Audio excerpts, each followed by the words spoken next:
It's a new year, y'all. And for me, I've never been one to do resolutions. I do solutions.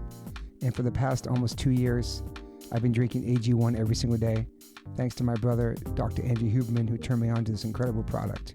Every day, every morning, no exceptions. Just one scoop and a glass of water. They also make packs that you can travel with. That's been very, very helpful for me as a active touring person. Having these packets with me all around the world has been really, really helpful. So if you're a musician or somebody that is always on the go, the travel packs are incredible. AG1 delivers my daily dose of vitamins, minerals, and pre and probiotics. It's very powerful, it's very healthy, and it's really simple, man. Healthy aging shouldn't feel complicated. The thought of taking multiple supplements and all these types of vitamins and stuff and powders, it's truly exhausting for me. I've never been one to take a lot of multivitamins anyway throughout my whole life. I always prided myself in just eating vegetables and eating all the stuff I need naturally, not in a pill form. So this is incredible.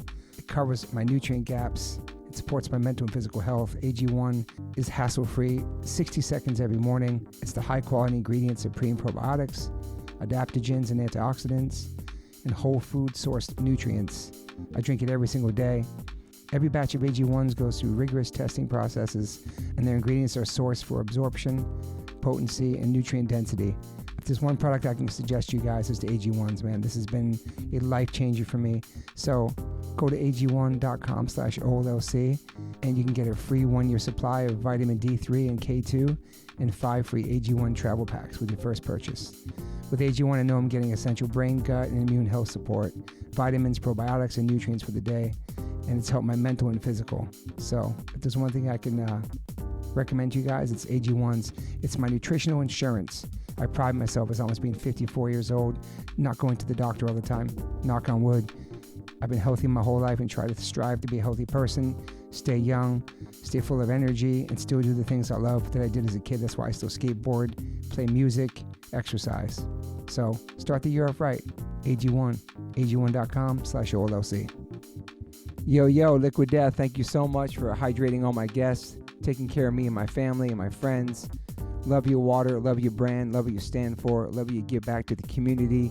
If you want to learn more about Liquid Death and how it started, listen to episode 115 with the co-founder, owner, and creator of Liquid Death, Mike Cesario. Just a punk rock skateboarding kid from Delaware with a dream. It's an incredible story, incredible journey. So if you go liquiddeath.com/Toby, you get free shipping on any items you order from liquiddeath.com. If you want to just get Liquid Death water, go to amazon.com. But for the merchandise and other cool items, exclusive items, go to liquiddeath.com/Toby and get free shipping. Thank you so much, Liquid Death. Death to plastic, murder your thirst. Stay hydrated. You know H2O saves lives.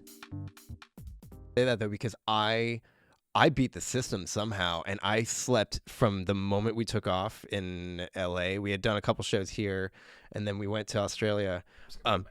Sure. Do a mic check. Check. Yeah. Check. Closer the better. That sounds great. Okay, cool. what we're gonna say? So it's like a 14-hour flight, something like that. Brutal. And I slept for 13 hours straight. Cause you don't take a pill or nothing? No. We had Damn. done the 2 Infectious shows, and then my wife and I drove down to San Diego because it just so happened Bruce and the E Street Band were playing a show in San Diego. Damn. So I was like, great. So we'll have, my dad was actually in town, got to watch my second show with Infectious. My mom actually came to the first. So cool. And then and we went to Disney that day as well. So I was so smoked by the time I got on a plane the next day to go to Australia. I slept for like the whole way. Do you usually sleep on flights too? Sometimes I win, sometimes I lose. Yeah.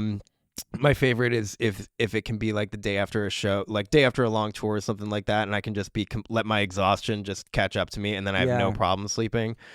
Getting to a tour is oftentimes I won't be able to sleep because I'm excited to start, and then same. Yeah.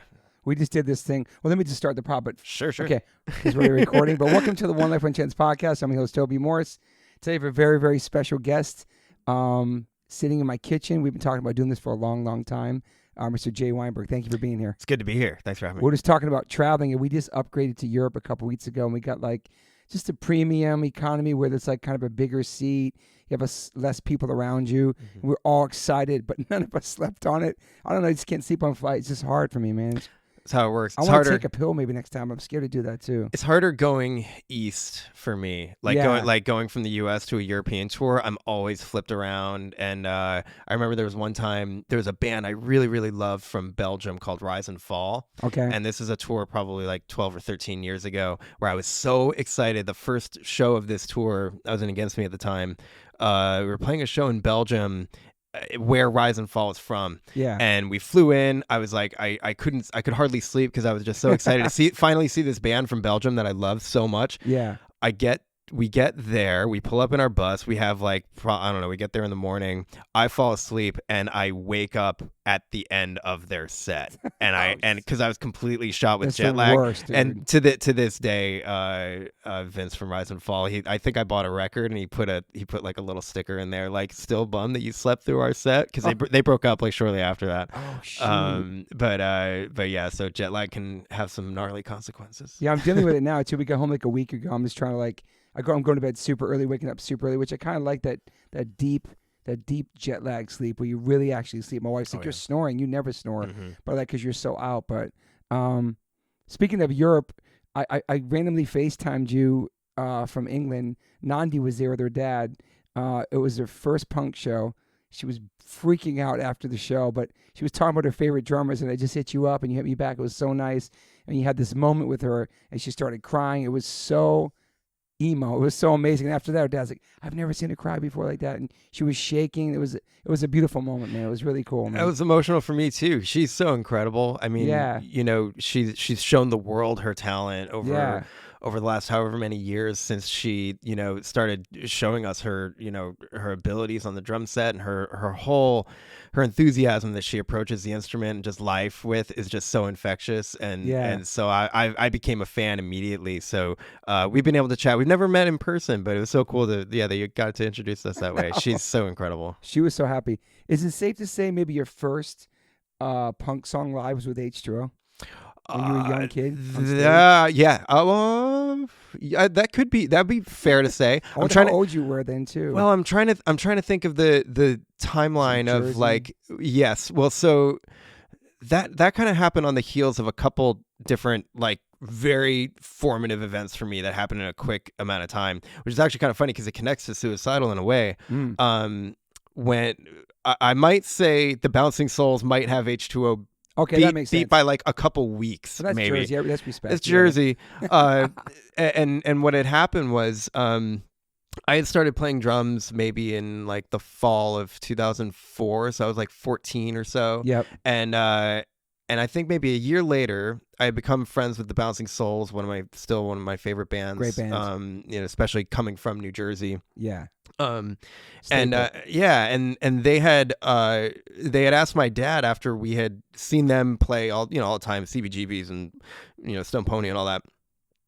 They were like, hey, we're doing this festival in Asbury. It was the Skate and Surf Festival, then it became the Bamboozle Festival. So I think it was the first Bamboozle Festival. Yeah. And they're like, we're playing an outdoor show that's like a pre-show to the fest. Yep. And we do a Bruce cover. Would you mind sitting in with us? And my dad's like, sure, that'd be great. And so they came over our house. This is in 2005, so I'm like 14 or 15. Crazy. And they rehearsed that with my dad. And it sounded great, the song Growing Up. And then I think I just kind of asked, I was like, hey, would it be cool? I had never played music with literally anybody. Like I had never, all I did really was just kind of play along to the records that I loved. So, at the time for sure, I was consuming so much of the Bouncing Souls, and they became, my favorite band. Awesome. And so I was like, hey, could we jam on a couple Bouncing Souls songs and just for whatever. And we ended up playing like a 20-minute or like a 20 song. Like we played like this like mini Bouncing Souls set at That's awesome. in our little jam room kind of thing we had. And they were like, well, we're playing a secret show at the Asbury Lanes the night before this festival. Yeah. You should come up on stage and play. And I had never played drums in front of my parents. I'd never played drums in front of anybody else before. That's crazy. But the way, and what's funny is because I would come to Bouncing Souls shows all the time, and I don't know where I had seen it first, but I would make these like Sharpie shirts of Bouncing Soul. I would like take Bouncing Souls artwork, the logos and stuff. Super DIY. And I would make like DIY like Sharpie shirts when I would go to a Souls show. And Brian, it was interesting because, you know, this is like, I was an early teenager, and he had said, he was like, that's so cool. Like he's like, do you know the band Suicidal Tendencies? I was like, no. And he was like, you got to check out the first Suicidal record, because on the back, it's all these people who do exactly that. I was like, that's a thing? I didn't even know that was a thing. So that was honestly through Brian from Bouncing Souls. That's how I got turned on to Suicidal when I was an early teenager. That's and it's amazing. Interesting how that connects to today. But so anyway, so I think I might have played with them at that Asbury Lanes thing shortly before you guys very graciously asked if I would play Guilty by Association. Oh, that's right. That's what you played. I was wondering what song you played. Yeah. That's crazy, man. I think that was in Jersey at the show, yeah. Yeah. And I think that was after I had Brandon got me to sit in with the Used. Because you guys were on tour with the Used. Yeah. And I think it was after that. You played a song with them too? That's right. Yeah. Wow, man. And that was wild, and that was kind of that was Brandon pressuring me into like, you should get it, like, you know, he knew that I had been like woodshedding as a little teenager and stuff, but like, you know, and it was just so funny because that's just a friend being a friend. He didn't like care about the pressure of that kind of a situation. Yeah. It's just like, you should play a song. Was drums the first obviously instrument you tried to play and learn? It actually wasn't. I didn't have that. Just that spark of like that first thing, you know, that we all kind of feel like our calling to whatever instrument we want to do, you know. I didn't have that until kind of later. I started on guitar when I was about 9.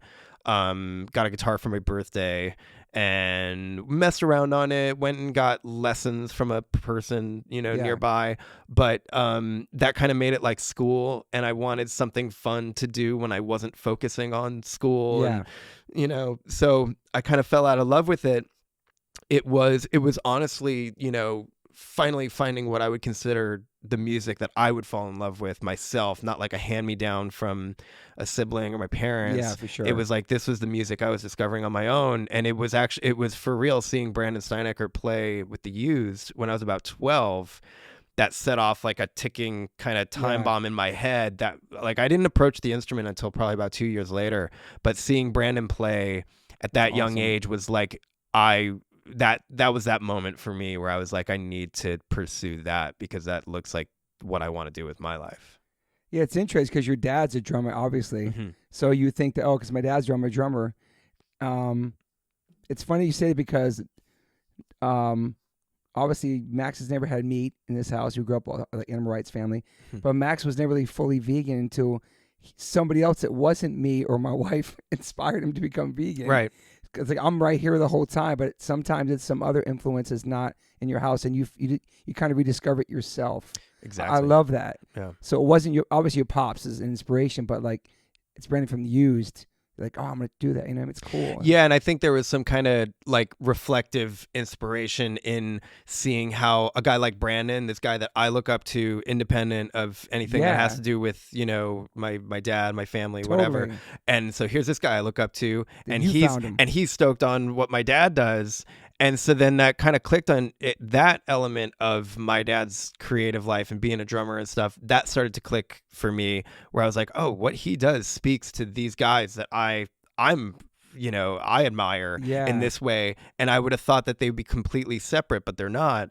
So that's where my understanding of not only, you know, my like connection with my dad, but having watched him do what he's done for so long, it all started to really click for me that this is a huge ecosystem of rockers and stuff, and it takes all types and all ages and everything, and that was really impactful for me. And it all kind of happened in that moment when I had met Brandon for the first time, and Brandon to this day is one of my best friends. And that's incredible.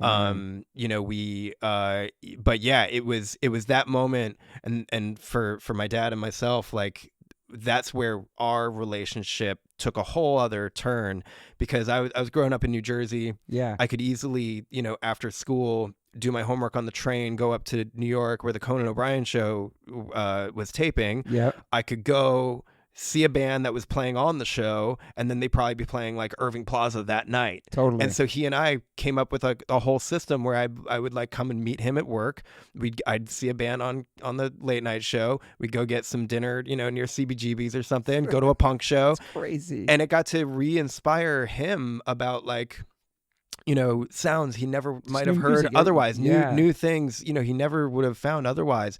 And that we basically would do that for probably the next couple years until I like went off to college. Really. Yeah, we going on tour with the E Street Band super young too, right?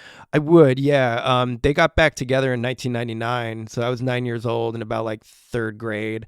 And I had never, at that point, I didn't know that he was ever in a band. Like really? I had a sort of understanding of the TV show, but obviously I'd never seen it. I never stayed up to watch it. But I knew what it was. I knew that's what he was doing, throughout the week. But then when the band got back together in 99, I didn't have any reference for like these records, how important they were, or anything like that. All of a sudden, I'm just like at these shows, and there's all these people, and he's playing these shows for 4 hours, and these songs, whatever.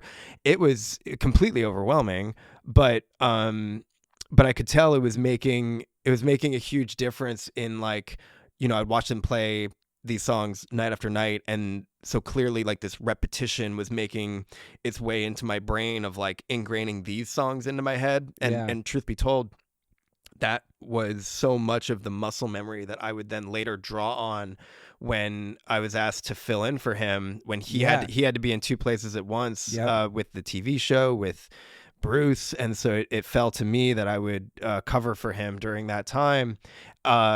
And I was going back to being a 9-year-old, listening to them play this stuff over and over and over again. And your mind is so pliant, it's so malleable that I can remember that stuff. It's like, so when I was on stage with Bruce and the band, he would call out a song I hadn't seen them play since I was 9 years old, but it was all in there. Wow. So we could just go right into it. How old were you when you filled in for him? The first time I played with them, I was 17. I was the last of the children of the band members. After the band split up, everybody pretty much had kids kind of around the same time. So a lot of the children, a lot of the offspring of the E Street Band are like, we're all kind of around the same age bracket, cool, in a way.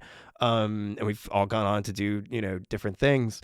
But I hadn't picked up an instrument yet. And like my sister actually got up and played keyboards with them when she was 12 or something. I was right during that reunion tour. That's amazing. And it blew my mind. I couldn't imagine ever doing that myself. And then, later when I had chosen the drums as my instrument, I kind of put it out of my mind that would ever even be a thing that I could try to do, because it's like, if I go on stage with them on the drums and I'm messing up, you can't just like pull me down in the mix, like that would be a catastrophe. So I never wanted to put myself in that position. But to their credit, I mean, that's my family, that's people I've known since I was so young. Bruce asked if I would play a song with them at soundcheck, and I did. And he was like, that felt good, we should play that during the show. And I was so absolutely nervous, and I was 17, but I kind of was like, you know what? I got to pluck up the courage to do this, because I'll regret it if I don't. Totally. And so I kind of like tried to put the pressure of that whole situation just out of my mind for a space of 5 minutes. Yeah. Play a song, and then I can be like, that's it. That's a lot. I don't ever have to do it again. I got to say I did it. And then what would happen a couple months later is there was this scheduling conflict where the late night show had moved out to California, become the Tonight Show, all this stuff, this big change. And he had to be at the beginning of the Tonight Show. And it just so happened that a European tour Bruce had scheduled that happened like right at the same time. So he had to be in two places at once. And it was actually Steve Van Zandt, the guitar player's idea, because he had seen my high school band play at Handsome Dick Manitoba's bar on the Lower East Side. Manitoba's you played? Yes. Wow. Played for nobody. But Steve, but like Steve was there. I think my parents came with Steve. That's incredible. And we played at Manitoba's, and Steve remembered that, and I was probably about like 15 or 16. And and he pitched that to Bruce of like, I saw him play once, and yes, he did play one song with us. But based on, this is what Steve told me. He's like, based on what I saw when he was in high school, I think we should ask him to do this because I think he'd be able to do it. That's amazing. So with that vote of confidence from Steve and the support, from Bruce, my dad, obviously, then we kind of put together this program with how I would come to fill in that spot, because it would be an impossible task if I just came out of the gate playing 4-hour shows, like at 18. I turned 18. It's crazy. So man. I got kind of introduced to the tour. Like I'd play like 2 songs one night, 4 songs the next night, and then half the show the next night, or whatever. Like that was kind of how we led up to the that. 4-hour sets. To then probably about like 3.5 hour, 4 hours crazy, sets. Man. Yeah, it was insane. Steve Sopranos. Oh man. Oh man, yeah. Oh my God, incredible on there, man. Were you a Sopranos fan? Absolutely. Actually, my wife and I just started rewatching it recently. It's so good the second time. I did it during the pandemic. Mm-hmm. It's so good, man. Yeah, and he's amazing in it. It is wild. Like I moved away from New Jersey about 9 years ago. I live in Tennessee now. Right. But so even just watching like the intro kind of makes me emotional. Like seeing all those landmarks and stuff, the turnpike that I would drive every day and stuff. But then seeing Steve in the ways that like, I have memories going back to when I was a very young person, knowing Steve and knowing all those people when they were making the show. Yeah. I didn't watch it then because it would have been way too inappropriate. But yeah, it's so cool seeing that. Is anything like that character in real life? The way he talks, maybe, or for sure. I mean, in certain ways. I mean, that's like in great ways. Yeah, of course. Like he's so authentically himself in kind of everything that he does. Yeah. And it was incredible on there, man. Yeah, Silvio for sure. There's Steve in there for sure. Yeah. I love Steve. So, did you go to regular school? Not homeschooled? Yeah, that's right. Yeah, just regular kind of. Well, I mean, I went to a very small school as a little kid. One class of like 30 people, which was, I think, I kind of look. It's been so long, but like I kind of looked at that as like it was a tough way of like. Once you are established kind of in like a little clique of like 30 kids for then like 8 years. Yeah. It's not any comment on them, but that's just hard. Like once you have like kind of an identity in like kindergarten or first grade or something, you're like that kid for that entire chunk of time. Yeah. So I really, once I graduated like grade school or whatever and moved on to high school, I wanted to just have a total change and complete, like go somewhere where I didn't know anybody. Really just kind of be what I thought was an authentic version of myself, where I'm like, I don't have to worry about like, when I got into heavy metal, punk rock and stuff, I was probably in like 5th grade. Wow. And that turned, because that was when I started, I had this exposure to like, arena rock and stadium rock through, through the E Street Band as a kid. But then I started finding these bands that were inspirational to me as a young teenager, maybe not even a teenager yet, 12 years old, maybe. How'd you find that? Was it through friends? Was it through TV? Like, what was it? I remember, well, speaking of like Brandon Steineckert, I remember passing through my sister's room and she was listening to the Used, and it sounded like nothing. It was right when the first record had come out, and I hadn't heard anything like that. And The Taste of Ink? Yeah. Which was the song that I ended up playing with them that time. Cool you played that, yeah. But so I started like I got into that. I remember there was a time I didn't know anything about the bands, but my sister and her friends wanted to go to the Pop Disaster tour. Oh, yeah. In, I think it was 2001 or 2. Blink, New Found Glory? It was Blink, New Found Glory, and Green Day. Yes. All during like amazing times during those bands. That was a massive time. So to see that was like hugely impactful. And then I just would go on a rabbit hole of all that stuff. Yeah. I kind of found like punk rock and heavy metal sort of at the same time. And back when, it'd be my obsession to go get, CDs at Jack's Music Shop in Red Bank where I grew up. Yeah. I would scour the thanks lists for bands. So I would find out what bands that these bands I liked, totally, were into. or shirts they're wearing. Any Sure, of that yeah. stuff. Yeah, dude. Yeah, so I would pick up, a Thursday record, Thursdays from New Jersey, and they would list, Bouncing Souls and Alkaline Trio and blah, blah, blah. So I'm like, hot water music. So I'm finding out about all these bands in that way. There was a pretty good local scene as well, and that was huge for me. Like I got to see a friend's brother. We were all into ice hockey. I still am in a big way, but a friend of mine who was like a teammate on a hockey team that I was on or whatever, his older brother was probably like 3 or 4 years older than us, and he knew way more about hardcore, and he was our window into that, because I didn't know what Drive-Thru Records was, and all this sort of stuff. I didn't know what Atticus was and whatever, but we're seeing him pass all this stuff down to us. Atticus Famous, all that stuff. Yeah, and CKY videos and stuff like that. Yeah. So we're getting and skate culture, and we're kind of Were you skating too? I wasn't skating. No, I never have, because I could never get the mechanics down. And then once you become a touring drummer, then like, if any of your bandmates see you as a drummer on a skateboard, if you're not good on it, like that's no good. So I'm a total poser playing, Possessed to Skate. That was Suicidal. But hockey's crazy too, though. Sure, yeah. And the only reason I stopped playing ice hockey probably in 2017 or 18 was because I had a hip injury that I only recently corrected. But so this older brother of my friend, we would get all that kind of input from him. So then I got to see his band start. They would play Knights of Columbus on Route 36 and stuff, and I would see what went into like doing it yourself. And I'm like, oh wow, it doesn't have to be on this like absolutely unattainable scale of a stadium or an arena. Totally. You can just be someone who loves this music, and you can just do it. And that was like, that unlocked everything for me. So it was I felt, and that was probably right before I started playing myself, because I don't think I really knew where to start. My input obviously being like seeing my dad play it on a huge scale. Yeah. I didn't really know where to start, but then watching my friend and his brother's band, them doing it, and then I would pick up my Ramones record, and it's like I could try to play along to a Ramones record. Oh yeah. And then that's where that started for me. Yeah.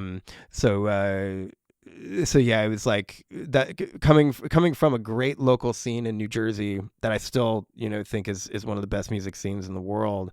That was hugely important for me, even if I don't live in New Jersey right now. It's like it's still huge for me. Were you a good student in school? Did you like school? I didn't like it, I don't think. Get good grades? I did, yeah. I mean, my mom was a high school history teacher. Oh, wow. So it was very important to her that that I do well, and that was actually, looking back, it was a great situation where the school I went to, they were lenient in my mom approaching them, be like, look, we have this once in a lifetime opportunity to bring our kids on tour and show them the world and show them art and culture and stuff like that.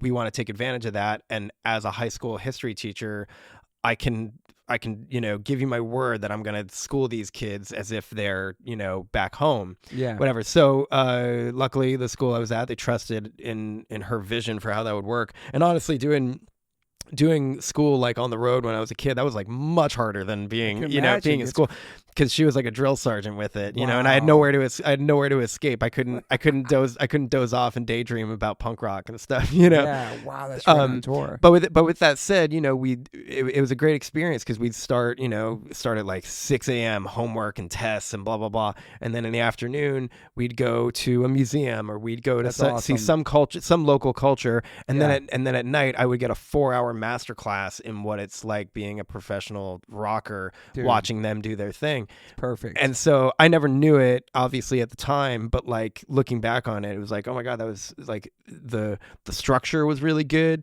Like it kind of, I would associate like discipline and commitment to something, because it was like I'm here doing my, like I can associate, I think probably at an early age I started to associate like tour with like hardcore, just like discipline and repetition. Yeah. You have to be comfortable in those changing environments, and you can't, Totally. it doesn't matter if you're tired or whatever. That does not you matter. still have to do the things that are expected of you. And at that time I was, a young just kid, like I gotta do my homework and shit. And then that would obviously translate to then, being a traveling musician, as you well know. Yeah. Like you have a responsibility that none of those other factors can get in the way of. And so I think that like that helped maybe train my brain to associate, a life in music is the best work, but it's hard work, and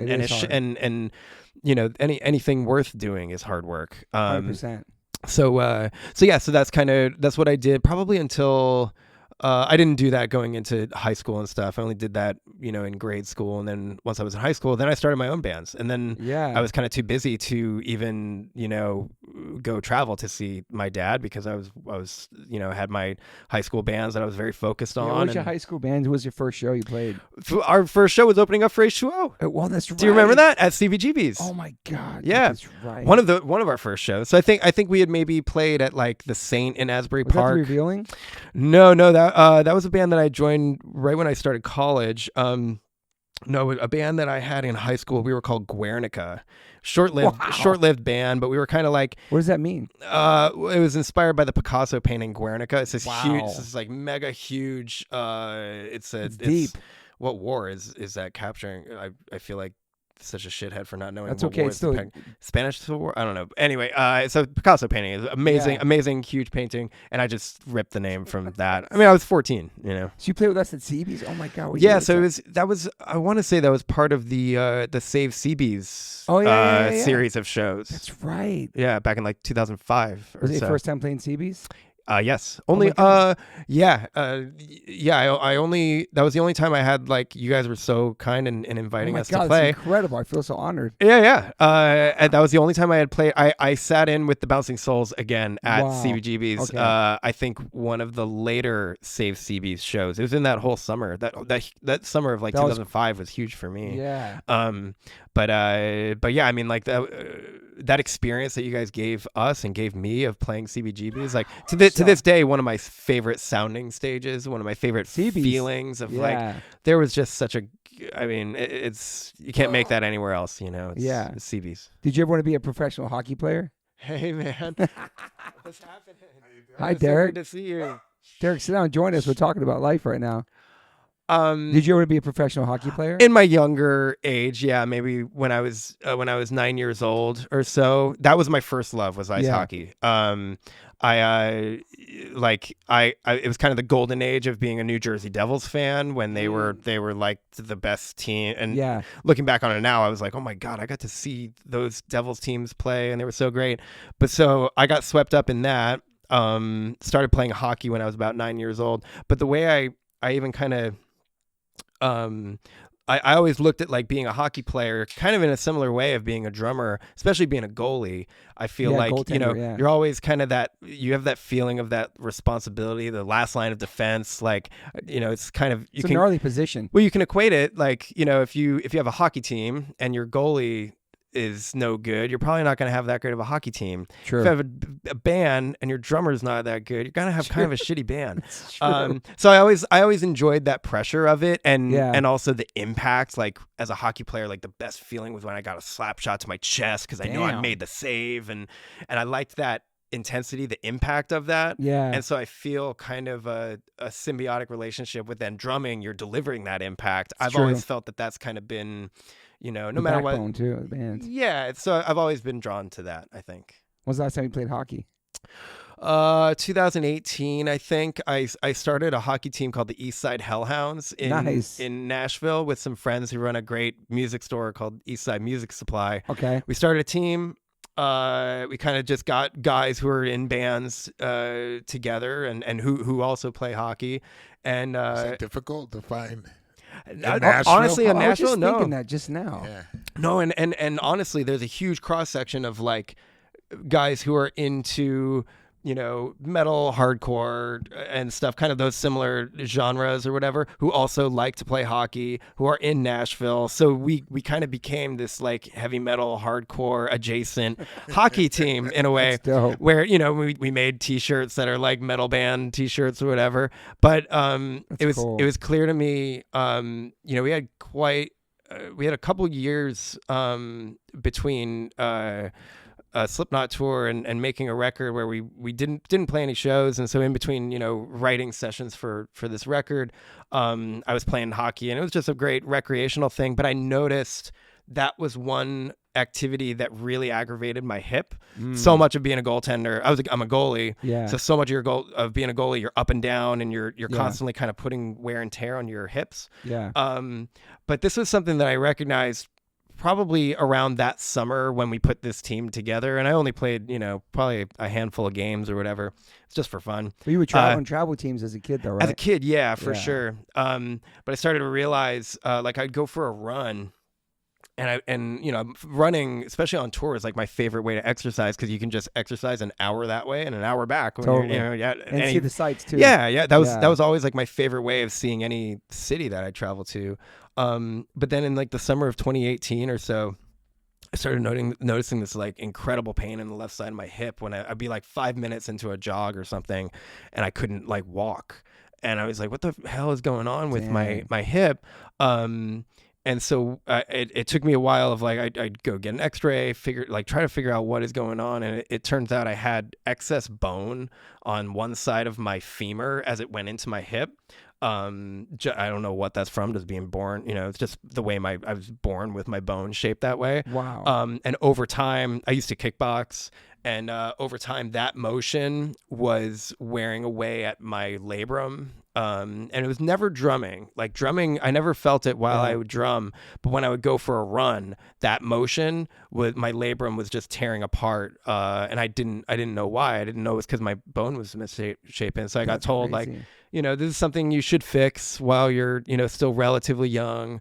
Did they shave the bone down? Yeah. So I went to a guy who actually, it's funny we're talking about hockey, because I found a doctor who had done this exact operation that I would need on several active NHL players. Okay. So I would read an article of like, oh, this guy went to, Dr. Brian Kelly at the hospital for special surgery, to do this labrum repair. And I'd be like, okay, I'm going to watch for when that guy comes back to playing and see how he's flying around on the ice. And then it turns out he would be flying around on the ice. I'm like, okay, so maybe this is the doctor who should do this. Yeah. Met with him, and he was like, look, I do this kind of routine. This is routine for me. I see this all the time. Yeah. We'll go in there. I like to hear that from a doctor. Yeah. They're just like confident. Yeah. And he was so, I mean, I could just tell right off the bat, like he was in the zone. Right. He was, he knew exactly that like this will help you, and you need to get this done. So trusting that, had to put it off for several years just because of a busy touring and recording schedule. So it was about 3 years between getting the word that I should do this, and I hadn't been playing hockey for a while just because I wanted to protect my hip, and I stopped running. Which I'm actually really looking forward to getting back to that. My physical therapist says I should be back to that in July. Awesome. Because I've been missing that, it's like my favorite way of exercising. And so, I'm glad to have done it. Yeah. It takes a while to get through that or whatever. How long is that surgery? It was like a 2.5 hour operation, but it was the recovery time I was told was somewhere between 4 and 6 months. Wow. So obviously as a drummer, that's a big daunting thing to look at, having on your schedule of like, I've never sat still for 4 to 6 days, much less, you're telling me I'm not going to be able to do the things that I love that keep me sane for 4 to 6 months, so I knew that would be like a mental grind in and of itself. But that the responsible thing would be to do it. But so what do you do to keep your sanity, like since you're not able to do those things that you love to do? Well, or did you discover new things? Yeah, I kind of had to. Video games? That was yeah. Well, I mean, truth be told, like there were, it was such a such a turning point in my life, where I had all these kind of things happen at once. And, all of a sudden I'm kind of bedridden and I can't walk for months. So I knew that would be a challenge and that I'd have to prepare for that with things to occupy my time with. And that was a lot of, truthfully, like a lot of writing, a lot of, you journal and stuff? Yeah, for sure. Therapeutic, and especially. Yeah. Absolutely. Yeah. A lot of that. And it was actually shortly after that I got an awesome text from, Mike Muir, who had reached out and I was still on crutches at this time. But he told me at the suggestion of his son Tyson, this was kind of amazing. He hit me up out of the blue. We hadn't really spoken or seen each other in a while. We had toured together. Suicidal and Slipknot toured for a little while together in like 2016, I think. Yeah. And we got to know each other then. But we hadn't talked in a while. But he texted me and was like, "Hey, this is really random, but we're putting together a couple Infectious shows. Like we have an opportunity to do a couple Infectious Grooves shows, and Brooks is unable to do these shows. He's like, I know you're recovering from your surgery. Would you be able to play these shows?" And I was like, at the time I was kind of overwhelmed because, I was still recovering. At that time I still couldn't walk, without assistance. But I've been in situations before where, I've been faced with a daunting, what feels like a daunting, ask really, or a daunting kind of opportunity. And it's always just kind of been in my nature to just be like, I can't say no to that. Yeah. Like that, that just seems like such a great opportunity and great time that I don't know 100% if my physicality will be back there, because, being away from my drums for, any period of time, much less 4 months is like, I never had that separation from the thing. Like, it was tough to not be able to, because I think we rely on these things, our music and stuff, like we rely on that to exercise everything in our life. Mentally and physically, yeah. So to not have that and to just be recuperating through that, I was like, this will be a great way for me to channel how tough it has been, to get back to my instrument, but then I'll have this to look forward to. I was like, yes, I will be available to do that. I would love to do that. How many months away was that going to be? I think he reached out to me in January, maybe even like late December or something. And then these shows were going to be in March. Okay. And when I had decided back in I think October or so of last year, that I would do this surgery, that I had the time in my schedule to do it. I had spoken with my doctor. I was like, I need to be able to play the way I play. I want to be back on the drums by early April, by the latest. I want to be back on my drums early April, which already was like an aggressive timeline kind of, because he's telling me, okay, well, if you do this surgery in mid November, which was his first, I basically had to I was like, what is your soonest availability to do this surgery? And then you kind of look at like, okay, well, 6 months from then is mid-May. So I'm already kind of trying to beat that by about a month. And then this opportunity comes up where it's crazy. Like, mid-March or something. So it's like, wow, that's accelerating that by yet another month. And so I had to kind of, I had to tell Mike, like, in spirit, you have my word. Yes, I will do this. I need to check with my physical therapist, which I got a great one. Yeah. About like, how can we accelerate my program of like getting back to it, to where I can responsibly and safely do this and return and fulfill what I'm taking on here. Yeah. And he was like, let's do it. Let's figure out a schedule. So I was doing like hardcore physical therapy. Like I would do it on my own. I would probably go in and do it 4 days a week. Wow. And then you had like a goal. You had like a goal to set. Yeah. Yeah. And it was shows coming up, because it was crazy. It's like I lost so much, you sit around for a month, when for this surgery, like you're basically on the couch for a month. month. Like you can't move. Lost crazy weight? Yeah, I lost a lot of muscle mass in my leg. Like it was like ridiculous. I have like naturally really skinny legs anyway, but like I could put my entire hand like around my thigh. Wow. Like it was, and it's tough because you all of a sudden you're faced with like this like frailty in a way, because I would be like, oh my God, like walking. Once I got to the point where I could like walk around town, my wife and I, we like to do like 7 miles a day. Awesome. We have a great, we live in a great part of town where we can just walk and walk and walk, and so we'll do that together pretty much every day. But I would walk like down the block and then be like, I'm so smoked, like I have no power. Wow. So it was an exercise to really to be like, I've been asked to rise to this occasion, which was also like, it was very exciting because like obviously I had an understanding of Infectious and a respect from for this band that's been storied, and many of my favorite drummers have been in Infectious and Suicidal as well. But so to be asked to do this, but also like a little bit intimidating as well, because like I've never played funk music before. I've never been in a funk band before, and all of a sudden you guys are asking me to play in Infectious grooves. Like, it's funny because I called some friends who are drummers to be like, hey, I just got asked to play with Infectious. And I was like, I said yes, of course, because it's not in my nature to say no. I want to do this because I respect these guys. These are some of my favorite musicians. The opportunity to play with these guys is just too great. Yeah. But it's a way different way of playing than I've ever been used to, and so it's fun having conversations with guys of just like, you just gotta like just do that, don't worry about, and that's all things that like I think we all kind of can relate to certain things where we just have to get out of that fear headspace of and whatever, and just do it. And so having. I wasn't able to walk yet or whatever, but just like telling Mike, like, yes, I will be there. I will do that Infectious tour.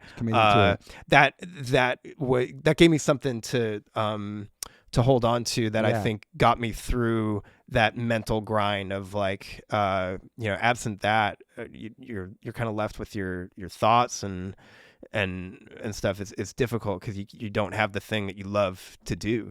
So it came at a really amazing time. And you ready to go by the time it happened? Yeah, obviously. It was, we had our... You feel 100% now, obviously. I do, close to it. Like, my hip is still pretty... It gets tight on occasion. But you haven't tried to run yet. That's coming. No, probably July I'll start. That's exciting. It is. Where was I going with that? Did you ever run a marathon before? No, that was honestly like when it's funny you say that, because like back in 2018 when I started feeling this, I was getting really motivated to try something like that. That's what I want to do someday too. But then my hip started hurting, and I was like, I can't run a mile, much less upwards of 27. Like I got to put that dream aside. Maybe one day I'd love to. Yeah. Even like a 5K or something. Yeah. No, I'd really like to. It's been so long since I've had that in my life that I'm really excited to get back to that. Who knows? Maybe I could play hockey once more. I don't know. We'll see. I want to go back to your band. You missed it before you got here, Derek. H2O put his band on a show with us at CBGB's back in the day. His first band he was in. Oh, that's amazing. I forgot all about it today. Oh yeah. Did you guys end up touring for a while? What happened with that band, the first one? Your typical high school band that, it was a great learning experience, and we were together for, probably for high school band standards, like a relatively long time, maybe, 2 years, almost 3 years, whatever. Did any of those guys go on to do anything else? Some of those guys still play. Yeah. We all went like, when we finished high school, we all finished high school at the same time. Like we were all in the same grade. So it was kind of a consideration with like this guy going to this school, I was going to a different school. We were all just kind of separating, that we just kind of were like, well, the thing that makes sense is just to break up. But before we had done that, we booked a tour from like New Jersey down to Florida and back. Nice. A show every day. It was probably a week and a half little run, but we were 17. It was just the three of us, and our guitar player, his dad ran like a Dodge dealership, so he was like, you guys can just quietly take one of these vans off the lot and just bring it back, whatever. Awesome. So we really lucked out with that, and we just booked our own shows, and That was our last hurrah as a band, really. And then it was like literally a week later that I sat in with the E Street Band for the first time. Man. So that was kind of how that whole period of time was like, you know. And what was your major in college? What did you go to college for? I went to college. My major was business and technology with a concentration in marketing, which is really hoity-toity sounding. But basically, you know, I had decided to go to school. I went to a place called Stevens Institute of Technology in Hoboken, New Jersey. Yeah.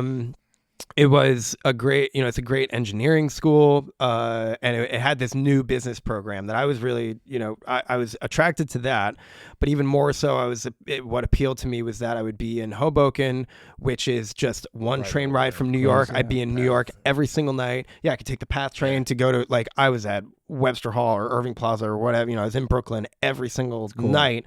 And I got to, I knew it would be much easier for me to dedicate myself to a life of creativity while trying to pursue a higher education by being right next to New York City. And so, I used that for every advantage that it was. And I got a great education and, I took about 2 years off from college in the middle there. I went for about 2 years, all while I was playing with Bruce and the E Street Band. And then while I was in Madball, I was doing like a full course load and going out to Queens and writing a record with Mitz and Hoya. And which record were you on the Madball record again? Empire. That's right. Is the name of that record. Is that what happened in Hell? No. Gosh, I haven't listened to that record in so long. I don't know. I don't know the song titles, but I think that was crazy with Madball. That was crazy seeing there. Wait, no. That's a record before me for sure. Okay. Yeah, we would play that song, but that wasn't on that record. Yeah. But that, you know, I was doing a full course load or whatever. But then when I was in Against Me, I had a funny circumstance happen where I was still like a full-time student, and I kind of worked out a thing because it is a small school, and I felt that there was a benefit of that. Like, because it wasn't such a big school, they were able to kind of see a little deeper into how I was trying to approach this. Like, I think if I went to a big school, they'd be like, well, if you're not at school, you can't go to school. Yeah. But the fact that I was going to be away, you know, and I was in Against Me, we were away from home for like 9 months out of 2011. Crazy. And so I was out of school, but I was still doing it. So we were doing a drive. We were driving from like El Paso to Chain Reaction in Anaheim. Wow. And I was doing, like, one of my things that I could do with my school was, like, instead of doing an in-person exam, I could take it on the computer or whatever. And I had BlackBerry at the time, and I was doing this long 1-page, you know, multiple essay kind of thing, like on a BlackBerry in the desert, and, you know, going from El Paso to Anaheim.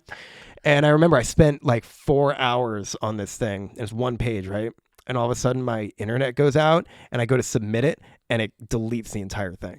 Wow. And I nearly threw it out of the window of the van, and I was just like, I can't. I finally hit a wall after like 2 years of simultaneously touring full-time and being a full-time student. Yeah. I was like, fuck this. I can't do both of these at the same time. So I get to Chain Reaction, and before we load in, I called my school, and I was like, I'm sorry, but I have to temporarily drop out. I'll come back. Wow. But I need to focus on just touring full-time, because this is burning every candle at every possible end in a way that's not productive. Yeah. And they got it. And eventually I did go back to school, finished. And, wow.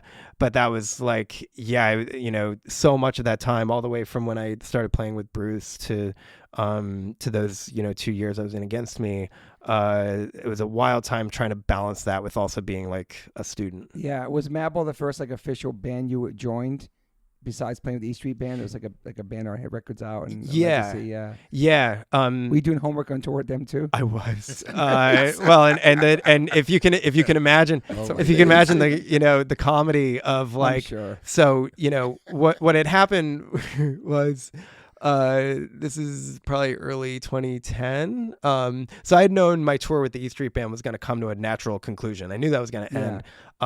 But I had all of a sudden got this like, it had whet my appetite for playing live music and you know, really committing myself to something.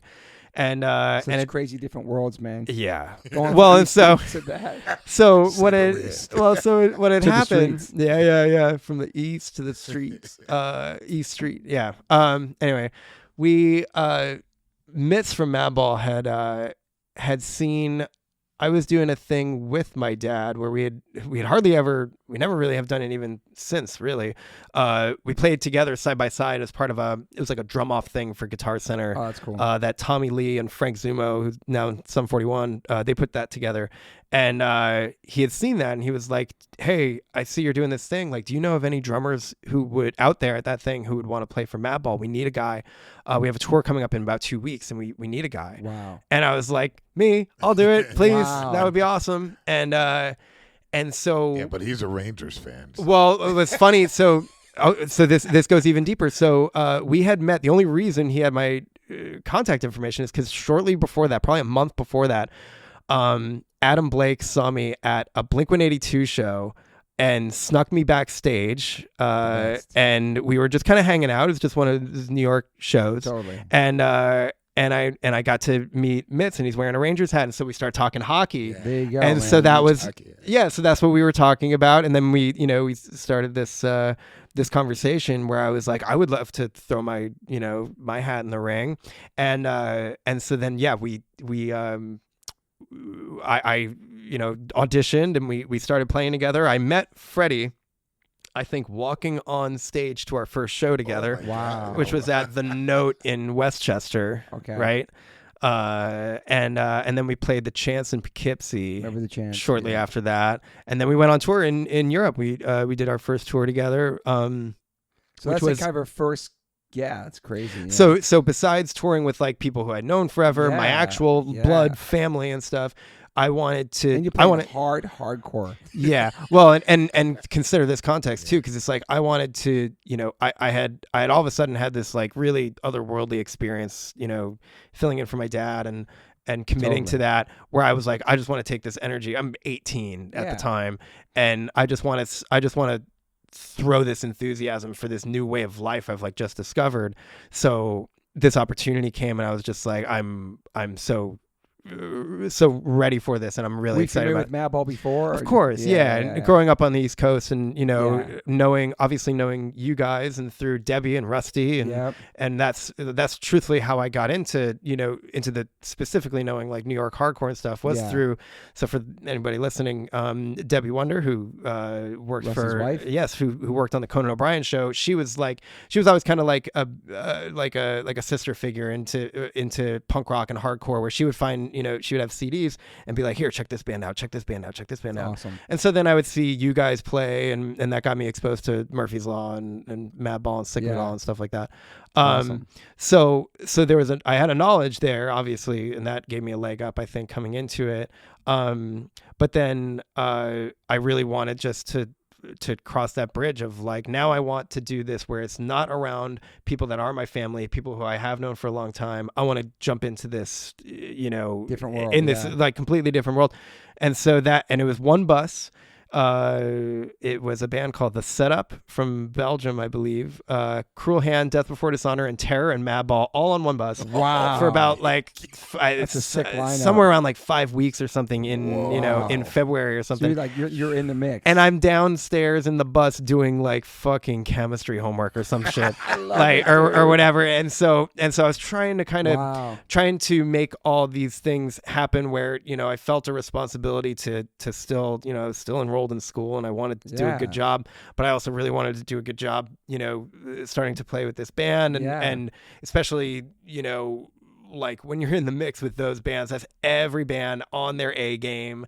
It was absolutely it was just another kind of circumstance that I had found myself in where I was like, I get to the only way I'm going to make any kind of impact here is if I apply myself 100%. And so it really just kind of schooled my or tuned my senses to that of like the application of how long are you Madball for? How many years? A year, I think. Did a bunch of tours, and we spent a lot of that time making that record, Empire. That's right, Empire. Yeah.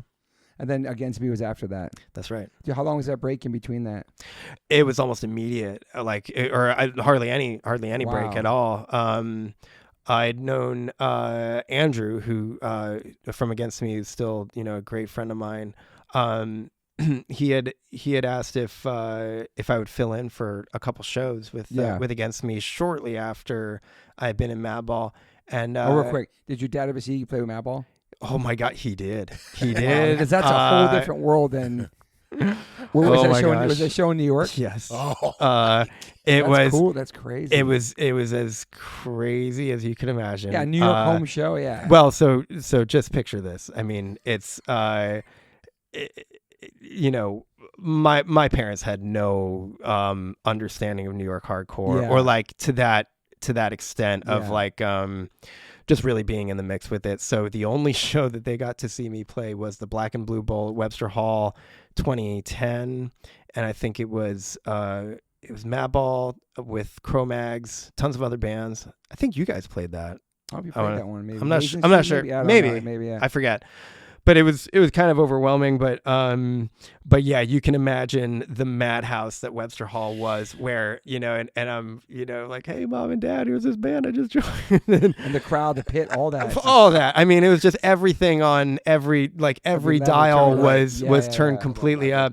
That was like kind of culture shock for them for sure. Like, wow, this is like. It was. I mean, and but they embraced it just as I don't know as I could have hoped or whatever. Yeah. But yeah, their first experience seeing me with Mad, first and only was the Black and Blue Pole at Webster Hall. Perfect. So it's pretty amazing. Kind of a perfect setting. Yeah, it's probably your dad's like first punk show or hardcore show. Maybe now. No, he knows about punk though. Yeah, I mean, we would go to shows all the time. Like he was into learning about it. Like but not hardcore. Like not like that. Like that's another level. But he took you to Ozfest, didn't he, your dad? Yeah. We would go to stuff like that, of course. Anything that was like a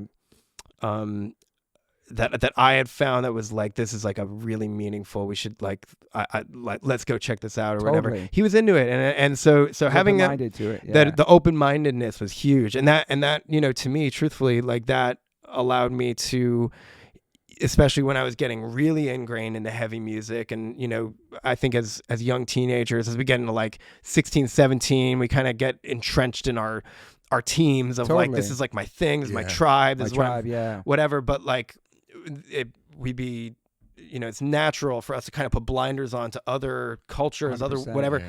But so seeing his open-mindedness with that kind of instructed me to be similarly open-minded. Yeah, that totally makes sense. Was he cool about you getting tattoos and stuff? That's another story, but I from him at first. No, I started getting tattooed probably later. I think no tats, your dad? No. No. Yeah. I mean, and that's a different generation too. It is. But like, I think, I got my first tattoo when I was like 24, but it was like it was like my whole side. Yeah. So I had told them in a way of like, look, I get that you don't necessarily understand tattoos and what they mean and this and that, but this is happening, and I'm, this is just, it's what I don't know. I've always kind of chased what I felt a calling to. Yeah. And so it's kind of one of those things where it's just like, look, I'm an adult, and this is my choice. And so, but I committed to them. I was like, I'm not, I didn't get tattooed right as soon as I first could or whatever. It was like, I want to, I found a great tattoo artist who has become a great friend of mine, Thomas Hooper. Awesome. Was the first guy who tattooed me. He's tattooed most of me. And I was like, that was cool. my commitment, because I come from a household, especially my mom, she had a real appreciation for art and art history and stuff. So if I can convey to them that it's like, it's because it is a real art form. It is real, I have a real respect for these artists and the people who dedicate their lives to this, it's like, that's, I think maybe that meaning is what can connect to them, where we can still have conversations as a family and they don't look at me as some degenerate tattooed guy. Yeah. I just saw this video that Jelly Roll posted today, because he has a lot of tattoos that he regrets on his face and stuff. And he's just talking about like how people are so quick to like buy $1,000 iPhone, right? No problem with that. Or a $200 pair of Jordans. Okay. No problem with that. But when it comes to tattoos, if somebody has if they're a great tattoo artist, people are like, nah, that's too expensive. But this is permanent art on your body. So if you can find a great tattoo artist and stick with that person, I think that's amazing. He's just trying to say like he wishes he did that. Yeah. Because people start giving him free tattoos. He's like, good tattoos aren't free. Do you know what I'm saying? Like, so like he's saying he found one artist, and like, it's kind of cool. I kind of wish I have a collection of all kinds of people doing mine, but it's kind of cool to have like one artist too. I think it's great that way. I mean, but I think it's cool too when you have tattoos and you're like, oh man, I got this. You know, there's always a story behind it where it's like, it could be a bad tattoo, but I'm always telling people like, I don't know, I think you should keep it sometimes. You know, it just has that story behind it, and it's was a part of you. You collect them during your life. It's a part. Exactly. Yeah. But it's cool. You're taking your time. You're not going crazy with it. Yeah, I'm running out of space, but it's a good arm right there, though. I do. Well, I just got this week, so I'm kind of already just kind of figuring out. Like, I mean, there's that typical story of like it takes you 5 years to think of your first tattoo and 5 minutes to think of your second.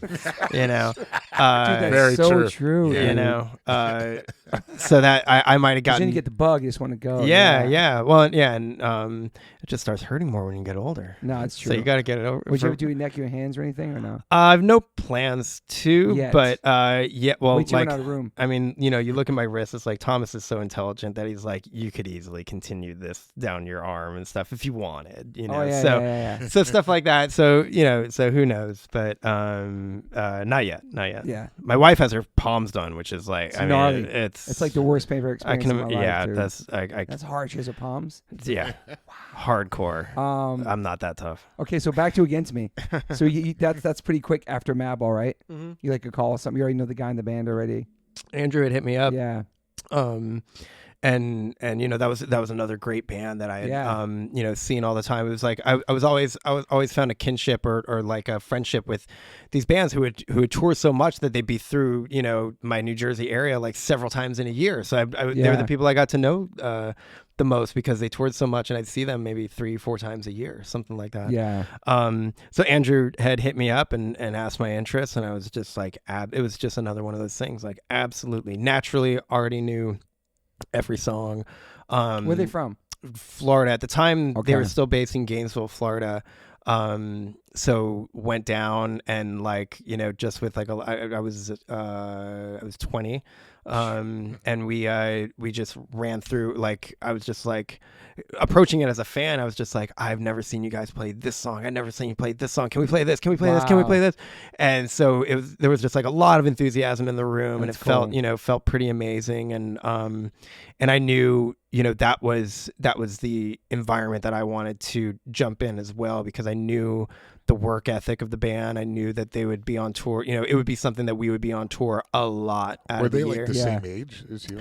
No, probably 15 or so years older, I think. Yeah, he's young. Something like that. Yeah. Was that a big difference for you, like them being older? Not that I... Probably not grew up around his dad and his dad's band. Yeah, and the E Street band. Those dudes like way older. Well, you know, I think...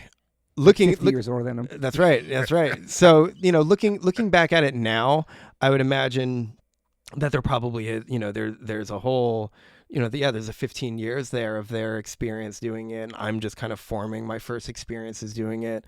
So jumping onto moving freight trains has kind of been like, you know, that was something that clearly at that time I had kind of gotten accustomed to, of like I enjoyed.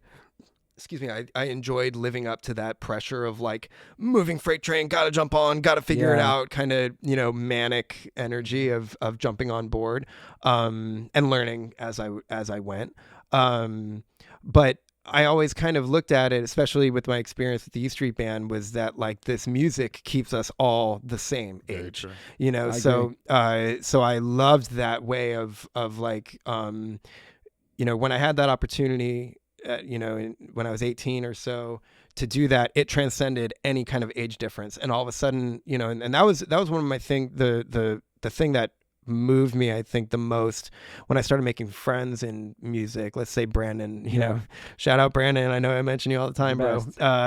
But also, you know, happy when you get the Rancid gig too. Oh my gosh, one of his favorite bands in the whole world. Man, to be able to join them and kill it. Yeah, it's really cool.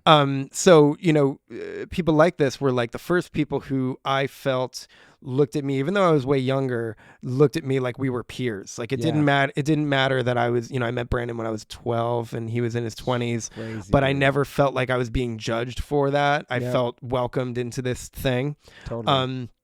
And so then when I started playing music, I felt that kind of, that relationship also kind of was the same when you're playing with these people, that like, as long as you commit to the spirit of the music, 100%. It's like, I can approach music that was conceived in the 70s, decades before I was born. Yeah. And yet somehow have a connection, somewhat an artistic connection or whatever, an emotional connection to this music where I can approach it in an authentic way, where I can bring what I'm bringing to the table. Absolutely. And it can make sense in a way. Cause like, that was really a fun experiment with, and I think for the guys in the E Street Band as well, Bruce for sure, is like on the same tour, having two different drummers playing two songs or playing the same song completely differently from one another.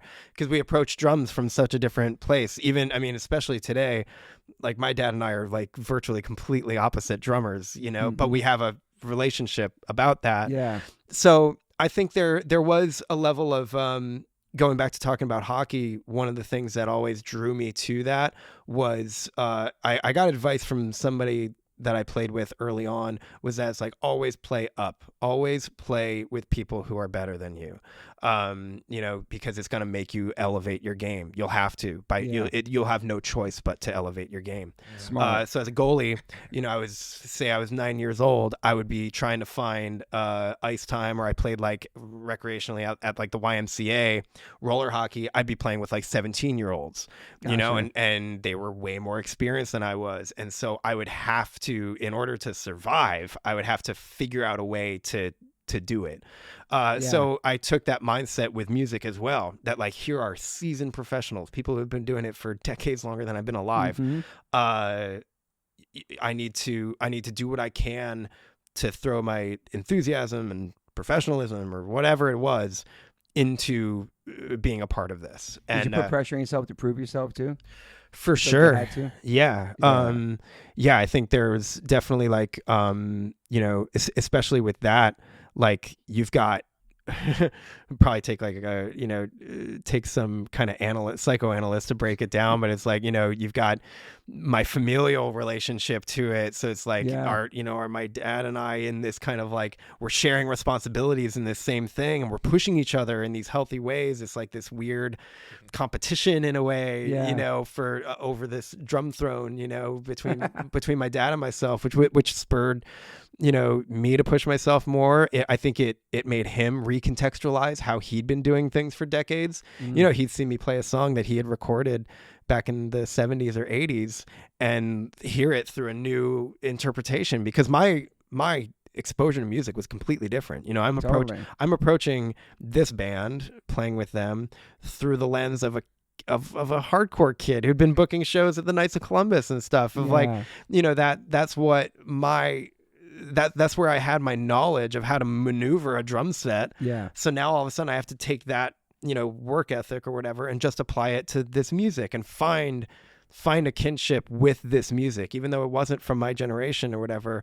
I ended up learning so much of my connection to to that music, which is still to this day is one of the things that drives me, of like, I want to see them play as much as I can. I'm trying to see them play a lot this summer. Yeah. Because like, it's part of my life. These people are like family to me. I found this deep connection to this music through this trial by fire experience that I had. Mm-hmm. So it's still very, very meaningful to me, but that way of approaching it would then lead me to be like, I still want to play with people who make me up my game. I think there's importance to that, because it just encourages you to still commit to learning, about your craft and improving at your craft. And, I knew back then that that's a lifelong pursuit. I know that now. I know that much more now. But that certainly set the template for like how I would approach things. Yeah. It's crazy. He flew here from Europe today. He's on tour. The Street Band's out there in Europe. He came here for the show and practice going back onto the tour. It's pretty amazing. Yeah. Yeah. Well, between, but that's his life. Like, he's been on tour his whole life, basically traveling. Yeah. Well, and since the opportunity with Infectious had happened, and then that naturally led to me playing with Suicidal as well. We ever since I recovered from my surgery, I haven't been like home for a period of like 4 days I like can't remember the last time we've been very active, which is my favorite thing. Like we've been to, like my first 2 shows with Suicidal were in Japan, and then we came right back here and played our first couple shows with Infectious, and we went to Australia, and then we've had Suicidal shows in London and San Francisco and stuff. So it's been a wild experience. Man. They stay busy, man. Yeah, very much. Yeah. Against Me was pretty busy too for a while, right? That was an extraordinarily busy year of for like a couple years with them, or no? Yeah, like 2 years or so. I think in 2011, I think we were on tour for like 9 months. It was really wild. It was a pretty incredible experience. Got to play with so many great bands. Did a whole St. Patrick's tour with Dropkick. Oh wow, that's sick. Which was an amazing, being around them too. Like what an amazing group of people. 100%. And like I got to see them and the way they run their ship, like literally a pirate ship. 100%. It's just unbelievable. I love those guys. Great band. Lots of incredible experience with Warped Tour, straight into a tour with Rancid and Blank, and like that's right. all this stuff. It was pretty. I mean, I got to see so many great bands. Then you with Brandon again when he's in Rancid, right? That's right. Yeah. So that was the first time. We're like best friends, but rarely have had an opportunity. Every now and then, like last summer, we played a show together in Belgium or something, and so I love when that happens. That's like my favorite thing, especially like tomorrow. So there's No Values Festival. Everybody's there. Every single punk band like in the world, like it'll be a wild. I've already like sent like pre-apology text to friends of like, man, like I'm so excited to see you. I probably won't even see you, but like I'm so excited, It's one of those things. Even like us being able to sit down. It's like I always hate and shudder when you have those moments of like, I never want to shoehorn friendship into like I can make like an hour of time for us to hang. It's like I want to hang and like really dedicate my time. So like we've been trying to. I haven't seen you for years, I know, and we've been trying to sit down for this for so long. Came to one show at the football. The last Slipknot show was in LA at the football. That's right. Me and Max came to that. That's right. Yeah. And I saw you guys at Kimmel once. Yeah, that was awesome. That was only time I'd ever played on a TV show. It's funny because like having like grown up in that environment, it was kind of fun to like be like, wow, so this is like the other side of that. I hadn't seen it since I was a kid. It was great. Yeah, it was awesome. Outside of Kimmel, that was cool. Yeah, I remember that. It's a little bit bizarre though because it's like it's filmed at a completely different time than the rest of the show. Yeah, because like at Conan, and you must remember this, like that the studio was so like tight and the hallways were so. It was actually really rad. I was the Late Night with Seth Meyers show. They have different drummers. I saw you play with him. That's right. They have different drummers come in every week. So I got a really nice invitation to come and do it. And so that was like in the studio that I had grown up going to as a kid. Man. That was a wild experience of being able to just kind of participate in that was sick. Yeah, that was so cool. And then after Against Me was Hesitation Wounds, your own band, right? Hesitation Wounds was awesome. Yeah. Was that like a band you started, or was it already a band? Yes. Well, so it had been kind of like a dream and kind of a conversation that kept evolving. Jeremy Boehm, the singer of Touche Amore. He's great. Jeremy's a great friend. And so he had an idea that he and I had, like, I got exposed to Touche probably in 2011 or so, 2010 maybe.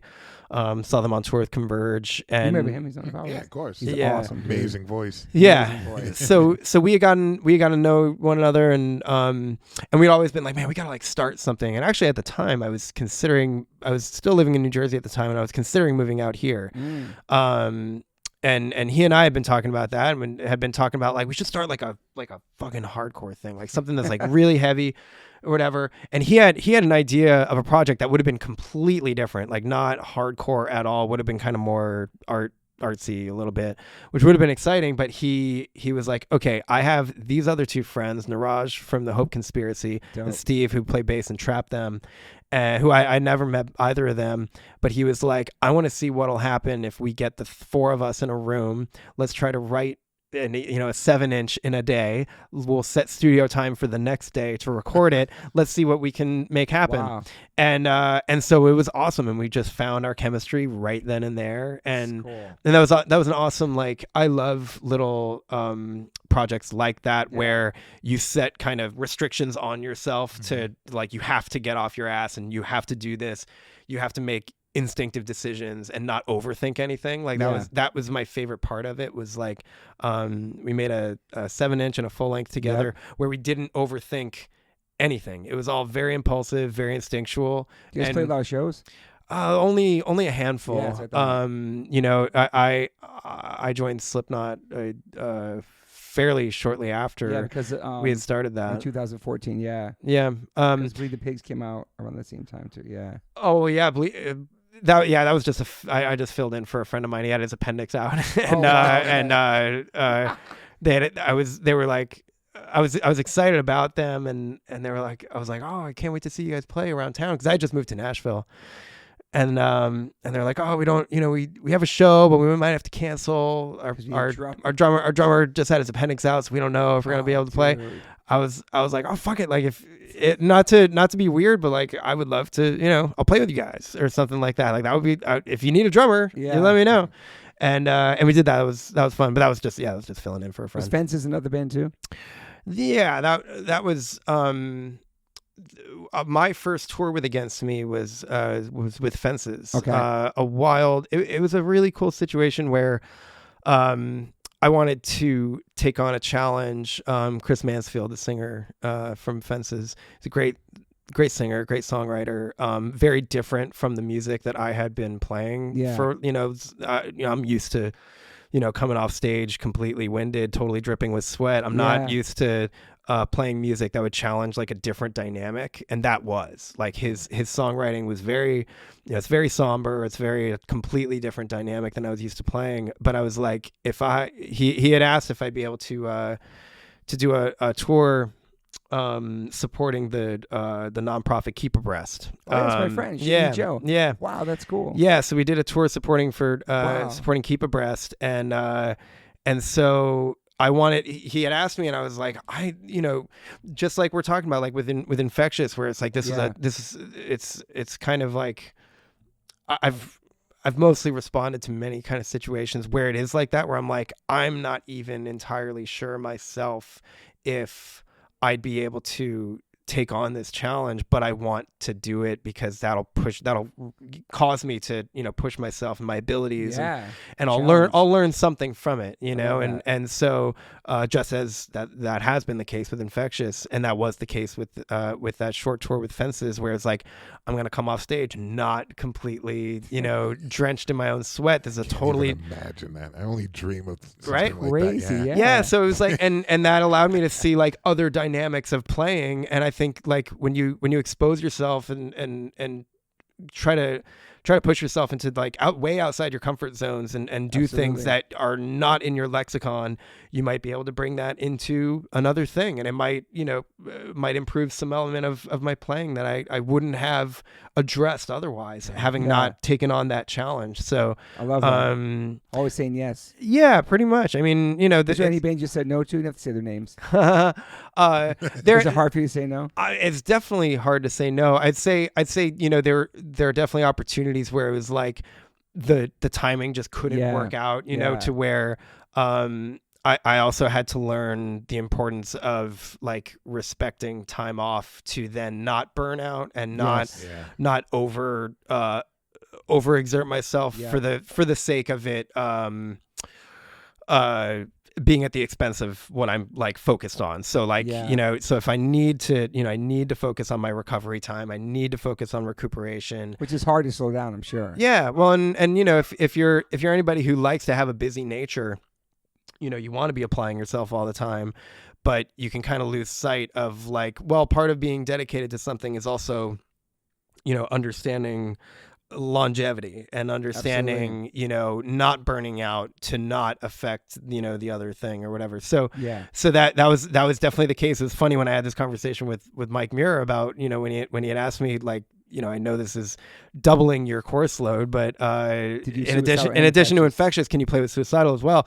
And I was like, in any other situation, because I had already, I was like, we're already headlong into, we had one jam session, which went great with Infectious.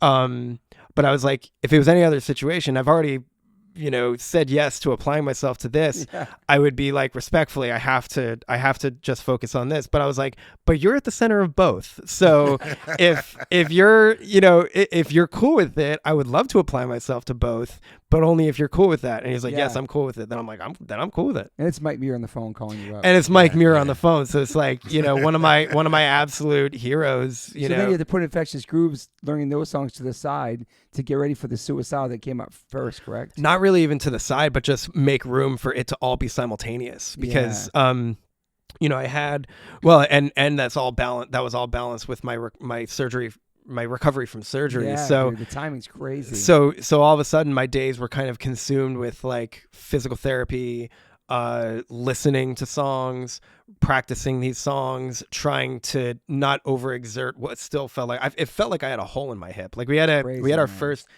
I had come out to LA for the Grammys, and we figured out that all of us were in the same, we were all out here at the same time. So I'd asked Mike, or I told Mike, I was like, I'm still way in recovery. Like it still feels like I have a hole in my hip. Yeah. But we're all here. We should find a way to jam and maybe just break that ice of like, totally. You always need that kind of first moment of just like, let's break the ice. Let's jam. The last time I'd only met Robert like 20 years before this. It is amazing. That's been on the pod recently too. Is awesome. To talk about as far as being, being dedicated to a life and rhythm, being able to play with that dude. That's so cool. Oh my God. But so, I suggested that, and we got to it, and it was kind of crazy, like playing, with my left leg where it literally feels like I still have this like hole in my leg. Wow. But yeah, so I knew that wouldn't be necessarily putting that to the side because I still had to really concentrate on that, as if Suicidal wasn't a thing that was also coming onto my dashboard. But now I have to also figure out a way to just mentally and I had more, I think, coming from my background, I had more exposure to Suicidal than Infectious necessarily. So, and we toured together. I had seen how they play. I kind of knew the general specifics of like, of all of that. So I was like, okay, I have an understanding of where to jump in with this. And all of a sudden now the Suicidal shows are happening before the Infectious shows. Was Ty on those too? Yes. So sick. Yeah. And Ben as well. Like I've known Ben with Dillinger for a long time. I've known Dean for a long time. Great lineup, dude. Yeah. So, these guys make it so easy and so welcoming. So that was really cool of like, they knew that I was kind of coming in with a lot to study. And I think, when you're breaking the ice with one band, that's enough of a challenge, but breaking the ice with both bands, it's like, that was a lot, but it was, but it's been great. And that Infectious tour ended up, we would do kind of like an encore of Suicidal material as well. Nice. So we're kind of bringing it all together, and it was an incredible experience. Well, what Suicidal songs you playing at the end? We were doing Subliminal, Mommy, Pledge, and Send Me Your Money. Wow. Pledge Your Allegiance. Yeah. Hard. It was cool with Ty and Rob both on bass at the same time. Bro. So it was what an amazing family. It was just amazing. And so to have that like to have that be like my my first kind of like real touring experience since I've had my surgery was just like absolutely like it was pretty mind-blowing. And how long had it been since you toured before that? Like how many months? Well, fairly a lot. It was kind of there was a lot of touring in the last several years before that. On and off, just pretty full schedule. Yeah, not much time to come up for air, but with that kind of like the surgery inserted into my calendar, that was it was like it was difficult in saying somebody who likes just being applied to stuff at all times. It was tough for that to be like, you will remain stationary for a while.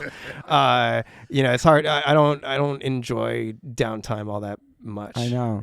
I'm sure. I mean, you might be able to relate to that. It's 100%. Just like you like to keep moving. You know? Yeah. Sometimes the universe has other plans for you. Yeah. I guess the next thing we talk about is kind of the elephant in the room we talked about earlier about like how do you even get the gig with Slipknot? Yeah. Like how does that come to you? Well, and do you audition? Obviously you do. Yeah. Well, that relationship goes back to the early 2000s. 2001, I think was when we had first met. And again, that was another band that, came through our area multiple times a year for, the sheer work ethic. Were you a big fan before? Yeah. Okay. Well, and we had, gotten to know each other, and that was my entry into, like a lot of people, that was my entry into heavy music that, is dense and emotional and it takes a lot of concentration to understand what it's, what the many aspects of its, whatever it's trying to deliver is. It's hard to put into words, clearly. It's very artistic. There's so much about it. I mean, but so, that relationship had been established long before that, but, then all these things that we're talking about had happened where, I was a touring person and playing all the time. And there was just a circumstance where, I was asked, I had left Against Me and went back to college because I wanted to finish. So, that's awesome, I dropped out in the parking lot of Chain Reaction. Wow. That's right. And then, I wanted to finish. So I did. And then the day I finished, I think I submitted like my last essay or something. That was like my last requirement. What was it for? Essay was about? No, some kind of. I don't remember. I honestly that whole last, like, I went back and I did a course. I did 1.5 courses, 1.5 times the courses that I normally would, so I could try to finish as on time as I could. So I ended up adding a couple classes at New York University. So like we had through our school, we had some kind of partnership program where you could just add on classes in a summer thing to where you could take like what normally would be like a 4 or 6 month course, and it condenses it into like a 1.5 months. Oh, wow. So I took a couple of those classes at NYU on top of doing my regular courses at Stevens. So I could just try to accumulate credits and then finish school and get back to being, a musician. Have you used any of the knowledge you learned in college with your career? For sure. I mean, like that was my favorite thing about being a student, specifically where I went, was because it was a small enough school where I could tailor like everything I was studying to my natural interests and what I wanted to study. Awesome, like it, I could apply any business course that I was taking and be like, I want to learn how somebody runs like an art boutique. I had friends who ran a great art boutique called the Cotton Candy Machine. The artist Tara McPherson. Yeah, she's amazing. Oh yeah, I know that name. Yeah. So Tara and Sean had this incredible art boutique that was very influential to me. I met so many artists who I became a lifelong fan of. That's awesome. Through that like art collective, and it meant a lot to me. And I was like, I wonder how like I could do this. And so like my senior design project was like making an art boutique gallery and like and putting on a show, which I did. That's cool, man. So stuff like that, and you could take anything like that, anything for music, anything for art. Like I was able to that was one of the best things that I could do, was like figure out how all these things actually work, and learning from the people who I've been inspired by with like a DIY ethic of like, hey, just like figure it out and do it yourself and try to do it intelligently and all awesome. that. But so I forget what your question was. Oh, it's like getting a gig in the yeah. Oh yeah. So was it like an audition, like a worldwide thing? Or? No, because not like what you did. Yeah, it was no, it was very private. The band was making a dramatic adjustment at that time, and having been a friend for a long time, I was the first person to kind of find out about this change, that they needed a drummer, and but I didn't know specifically what. I was just kind of receiving instructions like take this flight, go to this hotel, go to this studio, stuff like that. Like it was very understandably secretive in that way, whatever. Cool. But and so I took these experiences we're talking about of like got 1 week to prepare for for playing with Madball, got whatever, all these kinds of circumstances where I started to feel, even though all these are very daunting and like pressure is baked into the situation. I felt kind of, having done this a few times up to that point, I felt an understanding of like, I know what that pressure feels like. I know what I know what I feel like when I'm in the room, when I'm expected to rise up to an occasion. And so I've found a comfort and I've kind of found it appealing of like having to rise up to that and push myself and whatever. So I was like, this is another one of those moments. Probably the, the most dramatic of those moments, but I was like, I know how to maneuver this, somewhat comfortably, or like I can at least give it my best shot. And then we started working on a new record the next day. Wow. Really? Yeah. Wow. So after the audition. Yes.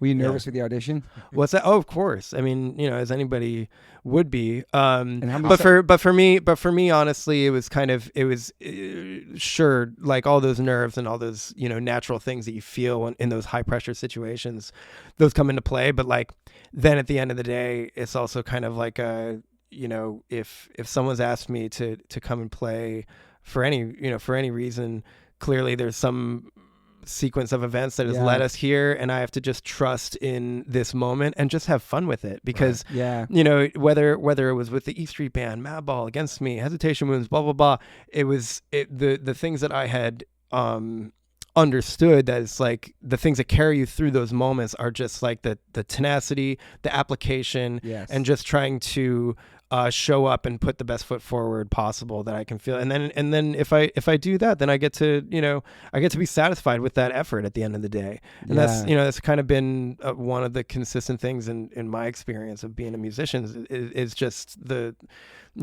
tenacity and application. If you show up with that every day, then you can be proud of what you do. 100%. So that was kind of a lot of what that moment was. Sure. So do you know the next day that you're in the band because you're working on music? Do they say you got the gig? Is that how it works? Or it's funny. Well, it just so happened that I had a couple shows with Hesitation Wounds that like the next day, like we had worked on a couple songs just to get a feel for like, okay, so we play all the old stuff. I think we played like 20 something songs that day. How much did you have to learn for the audition? I mean, it was just kind of based on knowledge throughout my time. You're being just play these songs. Yes. Because you already knew them. Well, and we're like we're talking about like those when Andrew had asked me to play with Against Me, it was kind of similar, where it was like I'm just very excited, and I'm like, I never saw you play this. Can we play this? Whatever. So just being just having appreciated the music for a long time, that's kind of what I felt has been an important thing to carry me into those moments. But no, so it honestly, truth be told, we were actually opening up for Hesitation Wounds. We were opening up for American Nightmare. Oh wow, that's cool. At Chain Reaction. Damn. And we were at Travis's studio and working Travis on B? working on stuff. Shout out to Travis. And I was like literally looking at my watch of like, because I can't, obviously I'm in, I need to be respectful of, be like, I want to be here now and working on this, but like I literally have to get on the highway or I'm gonna I have a show with my my hardcore band Hesitation Wounds. We're opening up for American Nightmare and Chain Reaction. So crazy. And I'm like looking at the clock, I'm like, I need to get on the highway right now or I'm gonna I'm like gonna miss our set. And so that was after a couple days of playing together, and just kind of came to a consensus that we would go forward from there and embark on making a record, and we did that. That's a big deal, though. That's crazy. I mean, was a lot of the stuff written beforehand before you started, or was it like, no, we're starting right now from the very bottom up? There was a lot of stuff ready. Like, so I was okay. Yeah. So I already had a lot to kind of focus on with that, of like, oh, here are like, skeletons of songs that we're gonna try to whip up into some proper demos, and then from there we'll whittle them into actual songs and stuff. And we knew in a general sense, like, okay, even if there are like 14 kind of demos kicking around, we will at some point need to come up with some things together, instinctive things that we, write together in the room, which to me was always the most, connected feeling, you know, of working together and finding lightning in a bottle, where we would record a 30-minute sequence of playing, and maybe there's like a 2-second space in there where it's like, wow, that was really cool. Yeah. And then build on stuff from there. But at the beginning, there was a lot of material that I could kind of just get up to speed. Right. Sure. That's cool. This might sound like a silly question, but it's a legit question. How long before you get a mask that's made for you, and is there do you get a choice on the mask? This is serious. And how hard is it to play with a mask? I'm curious too. Yeah. It's gotta be so sweaty and crazy. Well, because you've never done that before. No, right. No. Besides, probably booking like a Halloween show for a high school band, for my high school band. Because I'm thinking like they bring out this magical thing. They open it up. It's like all these masks. You get to pick which one. It's not like that. No. It's already made for you. But I don't know. Well, it was, we had worked on what became my first record with the band over the course of almost a year, probably like 7-8 months or something. Wow. I want to say something like that. But so with that, obviously I knew that there'd be the element of playing with a mask on and stuff, but I wasn't concentrated on that while we were making music and stuff.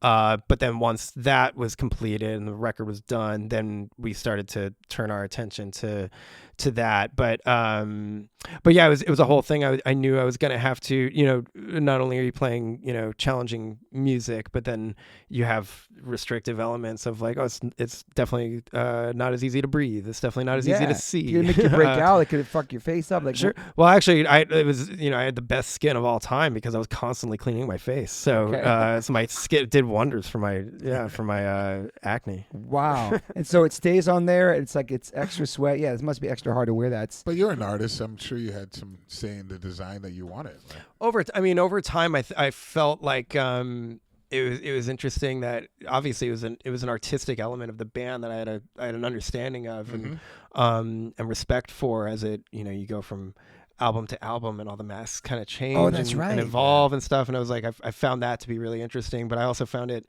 was true in my experience that it's like over the course of a rigorous tour, this thing starts like deteriorating on my face. It starts to kind of take on its own kind of thing that starts kind of feeling more how I'm more and more as I went, more and more connected to how I was artistically finding my own, space within it. So I felt like that it like aged naturally as like we all do. Right. Wow. So I found that was kind of interesting, and I wouldn't have had that experience, otherwise, other than the sheer experience of just like, you wear this thing every night and it gets sweatier and sweatier. It decomposes more and more, and you have duplicates of it? No. For that mask, I only had the one. Wow. Yeah. Wow. It's gross. It's And very it just gross. gets fit. Does it get fitted to your face too and all that stuff? In a general sense, yeah. You get like, there are great, like horror movie, special effects teams who do this stuff where they take a lot, they take a cast of your face. It's legit. You put this like goop all over, and it makes a cast of your face, and then you can get it to generally fit. It's not. I mean, wow. You're making it marginally more comfortable, but I mean, it's still uncomfortable. Sure. It's just crazy. I know it's because they see him playing with it. It's just like it's gotta be so freaking sweaty, man. Yeah, mine would be like. You can't take it off and wipe your face during the set. You can't do none of that stuff. No. Yeah, that would. Like not knowing Slipknot and just knowing from like even before my son, like just seeing them and then seeing like, oh, these dudes are like nobody knows what they look like in real life. I thought that was so cool. Yeah, like, that was when they first came out. It's like yeah. These guys can be huge and make money, and you can walk down the street and nobody can recognize you. I always thought that was kind of really clever. That was pretty cool. You know what I mean? For sure. You leaving, babe? Okay, sorry. Bye, babe. Later, Moon. Bye. Yeah. Have fun. Bye. All right, so so then you're in the band, then you're making a record, then you go on a tour, 10 years and so traveling when and the all writing that. sound like a jam room, it's like, okay, we're gonna go to the studio every day and record everything.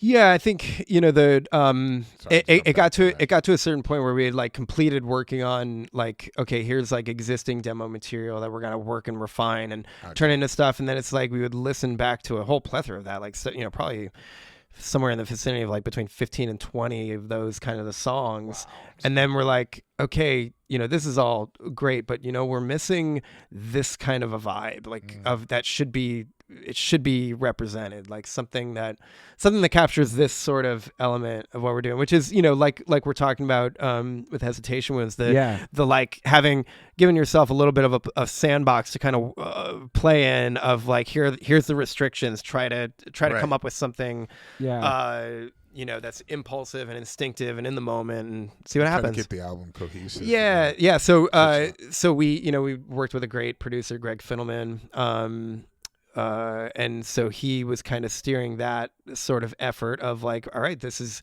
your moment. This is where you get to we get to see if you can also help create things out of thin air and together. And then we that resulted in 2 songs, one called The Negative One and one called Custer, which were both great, both great songs.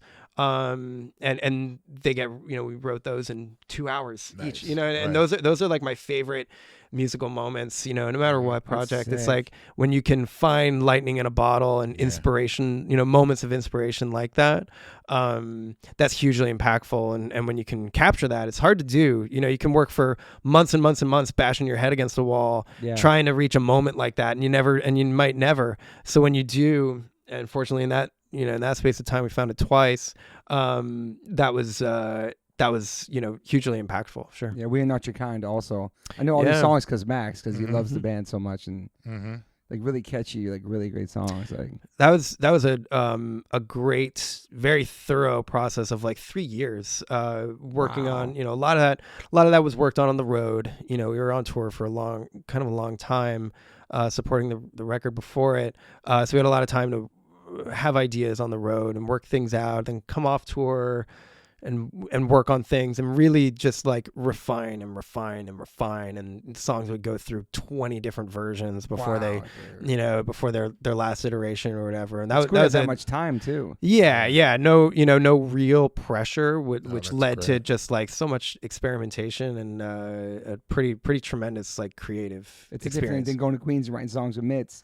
It's a long way from that to this, which it's crazy. And it's in its own right, it's like these are there are shout to Mitts. there are a million ways of like finding those creative, you just, I don't know, there are many in all those different kind of circumstances, you just find the ways to apply yourself completely. And that, that was a huge thing, right? Yeah. I'd take the 7 train out to Queens and we'd write, we'd write for like 6 hours already after I was like at class for like 8 hours, a day. It was a lot, but I was 20, and I had all the, not like I'm much different now, but it's like I had so much ahead of me that I wanted to embark on. And so, at that time, especially, like so green and so just excited to embark on that it's like, of course you put in the time of like, of going out there and see, and making it happen.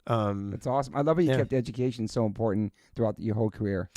Went back to college, just all that. I was, I'm really happy to have done it. I think it's, if anything, it's like, there's one way of looking at it. It's like, what do I need a piece of paper to tell somebody that that I know this stuff or whatever. That's one way that I would kind of justify not doing school to myself. But then it was like, but there is also something to be said about committing myself to this and seeing it through and finishing what I started.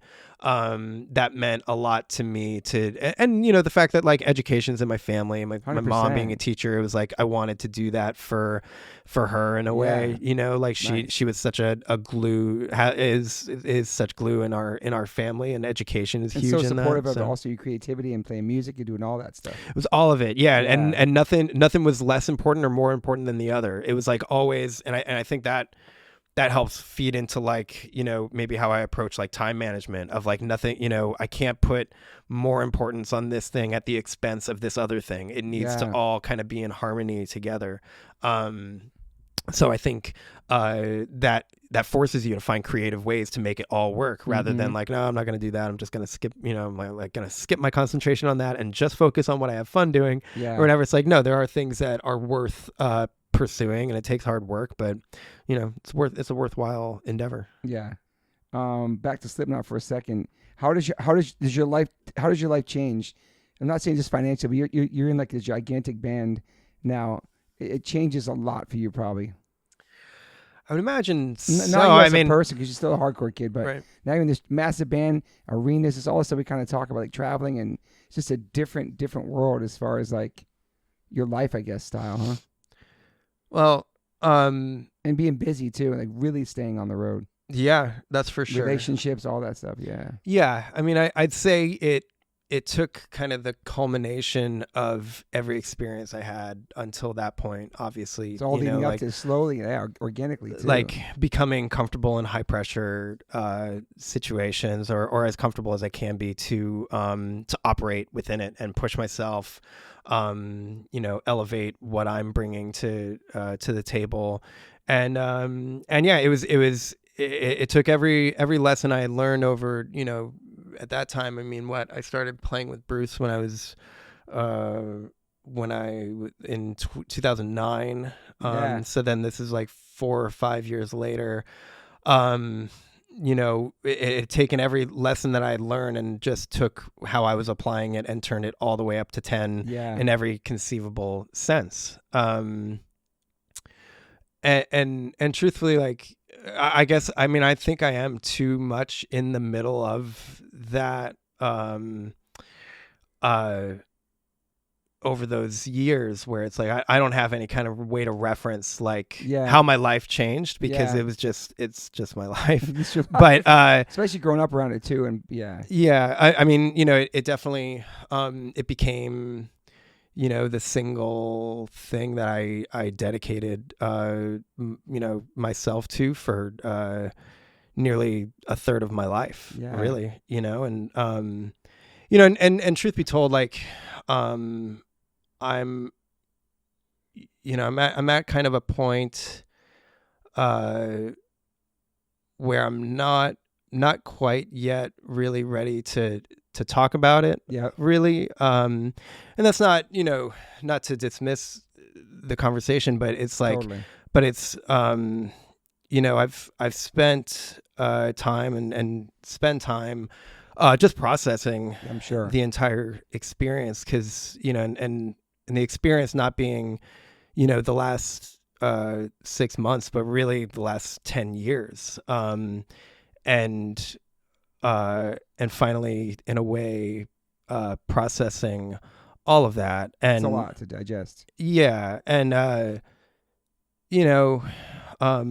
doing it in kind of what I would consider the responsible way of, like, I have an amazing, not to get too personal about it or whatever, but like to even destigmatize it. In a way where, I have a fantastic therapist who helps me,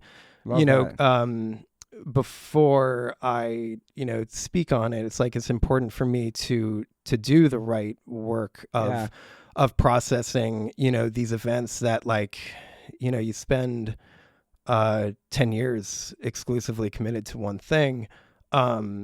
There's a lot to process that on the other side. I'm sure, man. So it's like a relationship, like some long term. Like, and I think there is definitely a time where I'll speak to my lived experience over those 10 years. Just not quite yet. Did you write a book?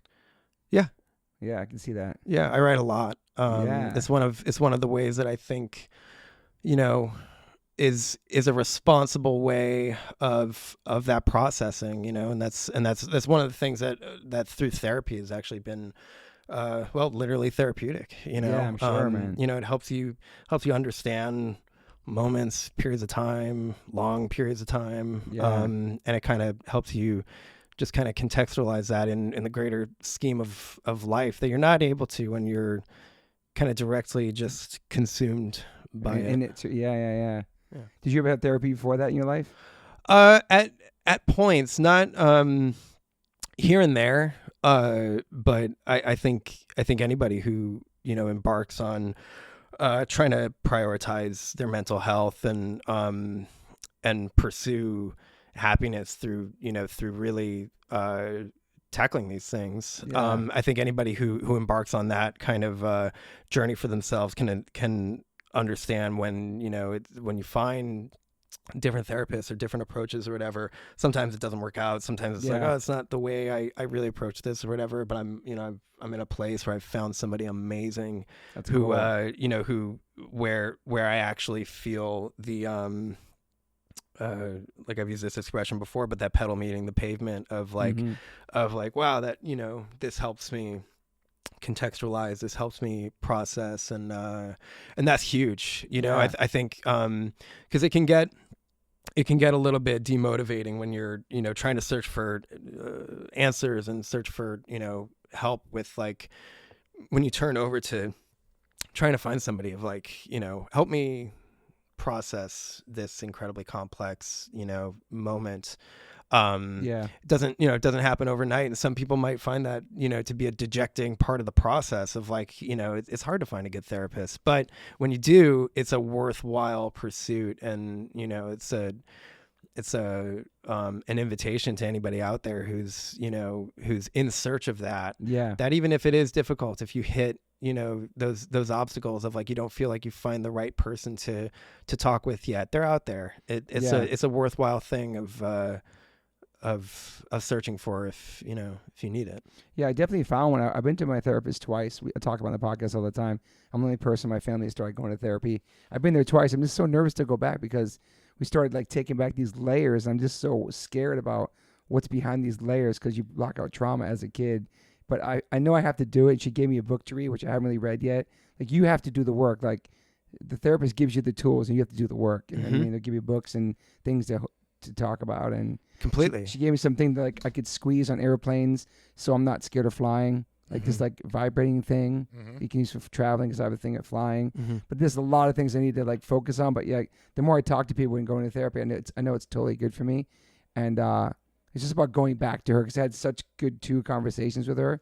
But I get super emotional. It's a lot, man. It's a lot. It's interesting, man. Yeah, and there are I can imagine moments where it's like, it's not easy to address certain things throughout your life, but it's like it's always going to be there as a positive thing. So and I know that and it's one of those things that like once you start peeling things back and you start to understand moments in a way where you can finally process it.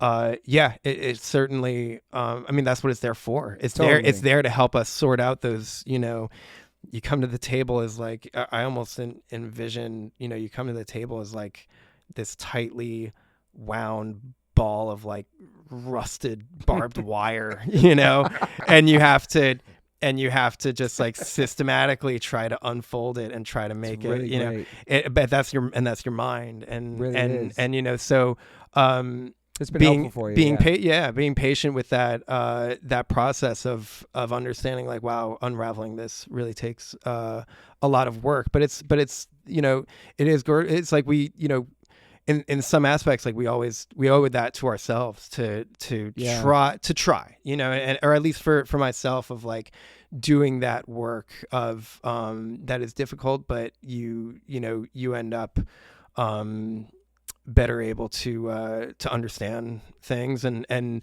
you absolutely like it starts to unfold like how you see your entire life and it's like I have many I've always turned to music, I've always turned to art as therapy, and I think that is like that's certainly a help. Like that's one of my therapies now, really. Like I when I was incapacitated after having surgery for a couple months and you lose that, like it starts to drive you a little bit crazy. So finally getting back to that and, having, for instance, this show that we're playing tomorrow as like things to look forward to of like, I get to immerse myself in that experience of to me it represents so much, like an opportunity like tomorrow's show is like playing with the Misfits, playing with like I feel like I circle it like a boxer circles a fight on a calendar or something, you know what I mean? And to look at it and be like, I have this 40-minute window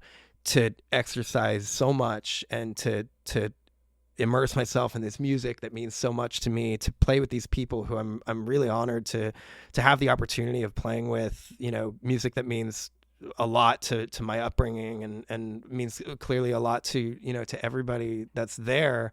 And even zooming out more and being like, realizing my home, my creative community, that I feel so fortunate to like have so many friends who I'll be able to see at a thing like this. And it's like to realize all the opportunities for celebration of all that stuff. And, but I've also realized that it's like music and art those are things that I can rely on as my therapy, but it's not completely exhaustive. There are also other outlets that I need. I realized that too, because I always said, I wrote songs about my dad, I wrote songs about my family, but then when I go to therapist, it's nothing like writing a song. It's nothing like, I feel like I got that already out of my system. I sing about it. I talk about it. But then when you go talk to a stranger about it, it's just so different, man. I can't explain it. Yeah, and it's different ways of speaking about it, it's certainly helpful. And that was one, a thing that that really was impactful for me as we started playing these, these Suicidal shows and these Infectious shows. Is Mike really graciously brought me into this. And made, I'm paraphrasing it best, but he said from the stage, kind of bringing me into this whole thing, introducing me in a way of like, I'm playing with Infectious and with Suicidal, and he can do whatever the fuck else he wants to too. And it really struck me in a way, like there are many, it's funny because like, there are many moments in our set that we play that like, I get kind of emotional with in a really positive way, where I feel like a deeper connection to it, where like, him saying that, was really kind of profound for me, because it's like, I haven't been able to, find,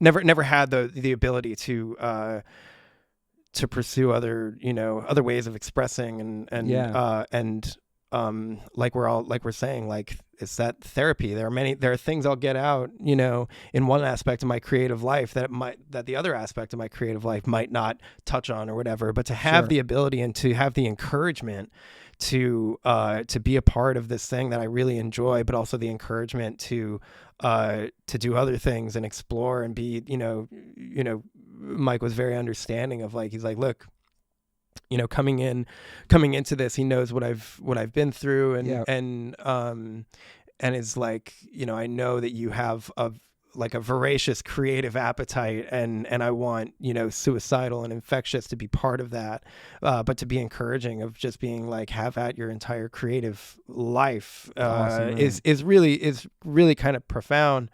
And it's been really incredible playing with these guys and hearing Mike's words, which were always, as a Suicidal fan, coming to a show, and I've had the fortune of touring with them and watching them every night, and hearing Mike say, for instance, like we were playing in San Francisco a couple weeks ago, and Jim Muir, his brother, happened to be there, and Jim, legend, hearing Mike introduce the song "Possessed to Skate" as a with this homage to his brother, and something that really affects me, where he because obviously I'm not a skater, I'm a complete poser playing "Possessed to Skate," acting like I have any knowledge of skateboarding, but I have such a respect, and it was a part of the culture that I felt so akin to, that it was part of it, but I just never was able to do it just because I could never balance on a skateboard. But anyway, hearing him talk about the experience of trying to skateboard, and you eat shit, and you and you get right back up, and I think using that as a metaphor for life of life is a motherfucker, and it will really, there will be moments that are really challenging, and it's about how you respond to that adversity. Absolutely. And handling it with positivity, with picking yourself back up, with using the community around you in the ways to pick yourself back up.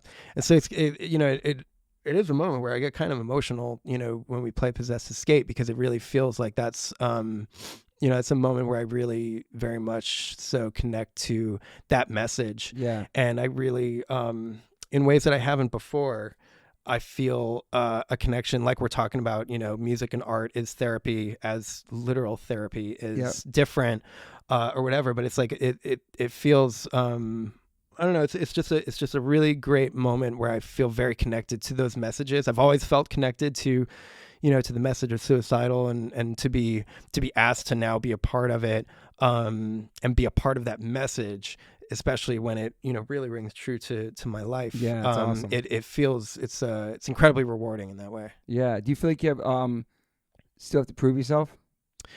I think there's always a harsh critic of yourself too. I think, I think there's always going to be an element of that. I think, that's been part of what has always driven me, is like I think it's probably, I bet my therapist will have a field day trying to break that down. But in a way, I mean, sure, like having, feeling maybe the motivation to prove myself, of like, say, coming from a musical family where my dad's a professional musician. Yes. You'd be, be understandable to be like, well, of course he's a drummer because look at his dad's a drummer.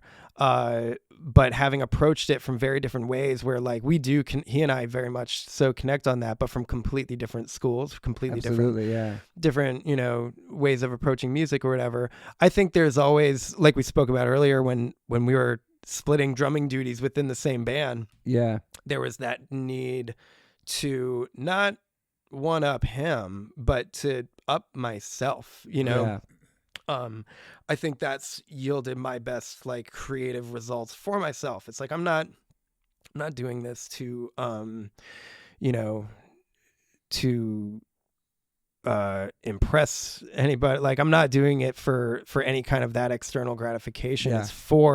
It's because it's part of my creative therapy. It's what I've always needed since I was a kid. I think I'm better able to define why I need music the more and more I've done it. I think we all kind of can relate to that in ways totally. where you learn, like, you guys have been doing this for decades, where you learn your connection through your perseverance of like, there's millions of reasons all the time to not do something, but it's the active choice to do something, and to persevere and stick with it. That's really important.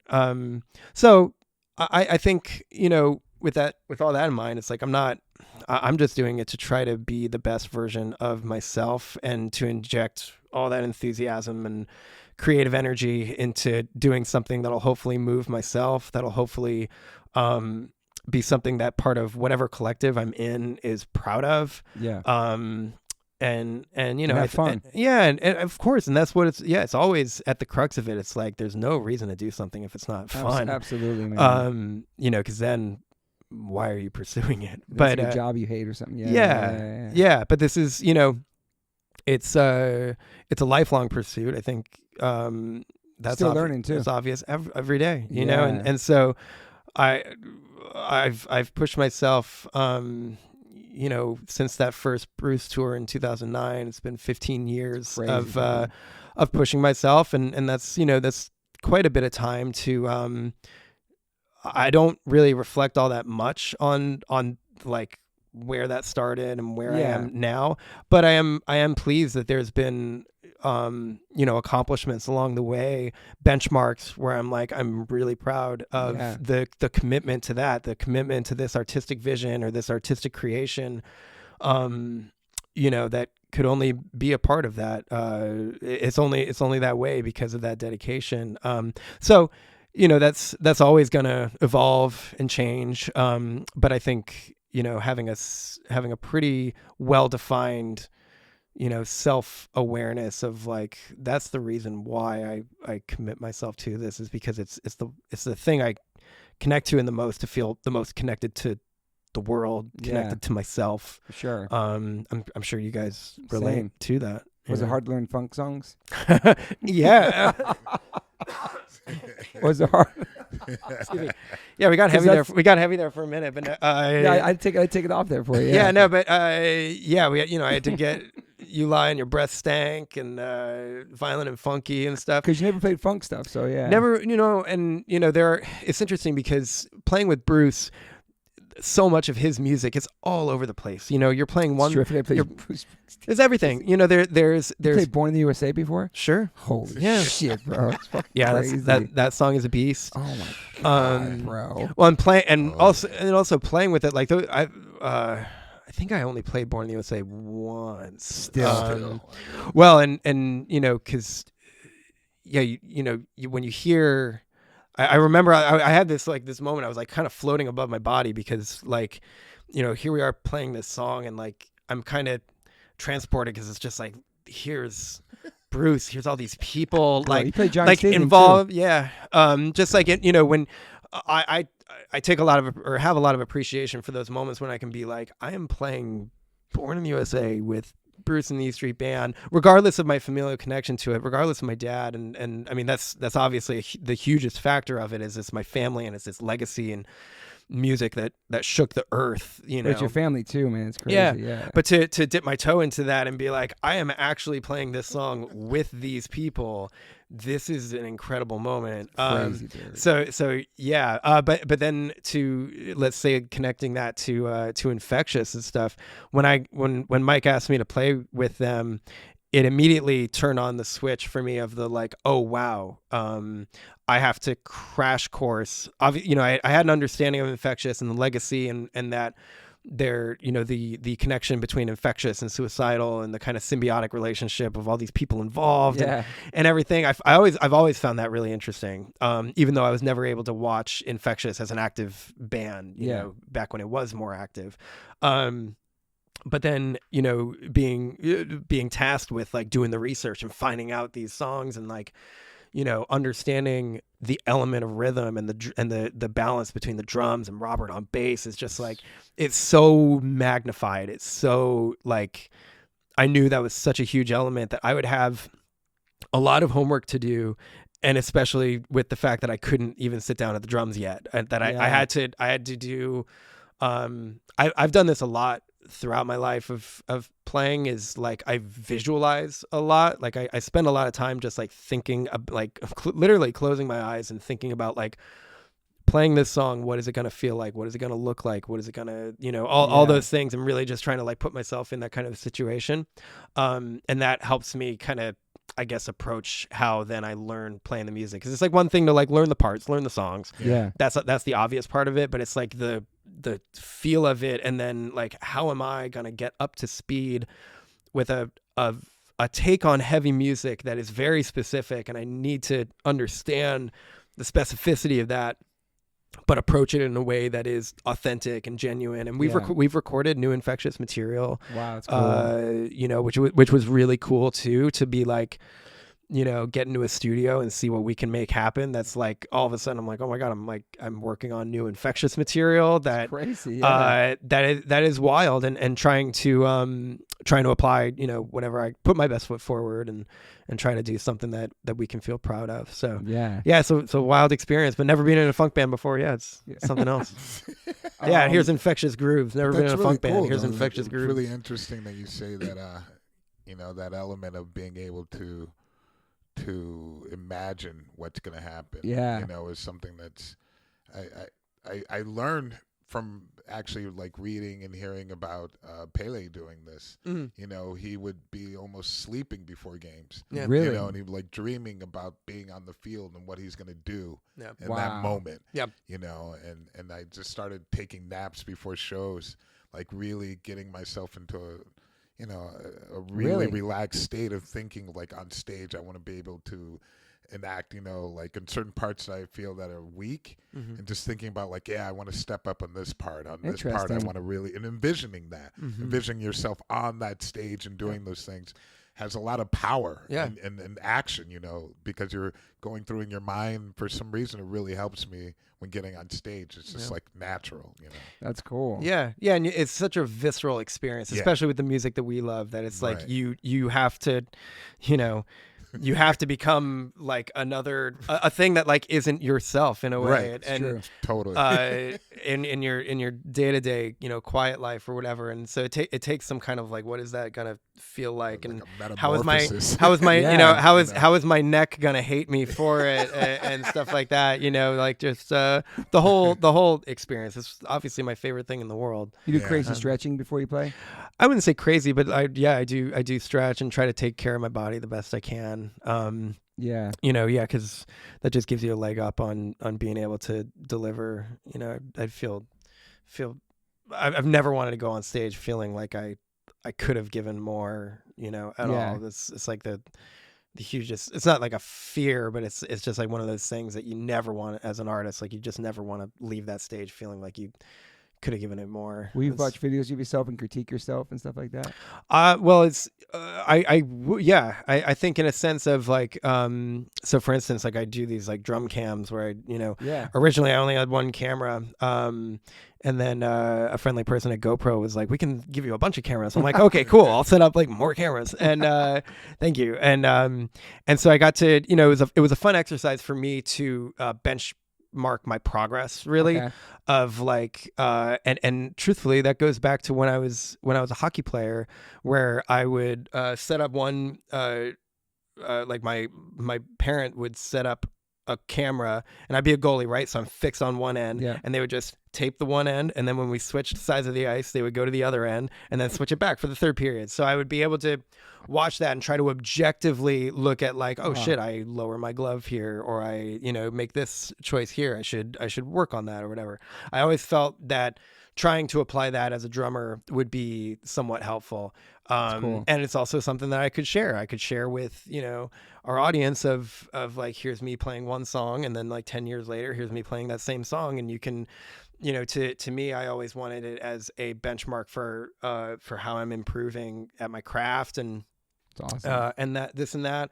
And so, so I, on one hand, it's for something to share, because it's a way of like, we live in this age where it's so easy to share these different ways of showing our live experience. That's not easily accessible. You can't just be right up there, so to be able to share that and make a connection, it's always making a connection, like Nandi, for example, like, these are great tools that we have to connect with one another. And I feel like the community of drummers benefits from that. Absolutely. And then we as individuals, we can also use that as a tool to be like, here's my benchmark of progress. Here's where I was at this point in time. Here's where I was at this point in time. And, it's my intent that the progress is always just like, I can easily chart it, where I can look back and be like, oh damn, I made that progress in that amount of time. That's forward movement. Yeah, that's cool. Yeah. Those YouTube channels with a lot of people that drumming and all that stuff, and Max watches all that different things. You have a YouTube page too with all drumming stuff? I do. Yeah, I'm part of it. You update a lot? Yeah, I try to as consistently as I can. I try to keep it to like once a week or something, but life gets in the way, and kind of you just try to be as consistent with it as you can. But it's a fun playground to be of like, how can I use, these are all like powerful tools at our disposal. And I always view, any kind of tool, you can use a tool for good, you can use a tool for evil. True. And so I view this, and I think that the drumming community at large benefits from, all this knowledge shared. It gets to put, it's ways that we can push it, where, if I was younger and just starting out, what I would have given to see similar, have similar access to seeing, drummers that I grew up loving, and we all learn from each other. It's such a tight knit community that I'm so thankful to be a part of, and we share this knowledge, we share how we approach our instrument, and we can all learn from each other. Yeah, man, it's cool seeing Nandi online, like covering Foo Fighters, and a couple months later she's on she stage, plays with the Foo Fighters stadium with freaking Foo Fighters playing a song, like. Stuff like that's so cool. Connection, man. Yeah, it creates moments. It makes those connections that are just like, those are moments that everybody involved carries with them through the rest of their life, and it's just like that's when you use that tool for good. Yeah. Are you on social media a lot? Yeah, I mean, in healthy doses, I suppose. Are you checking DMs and responding to comments and stuff like that? No.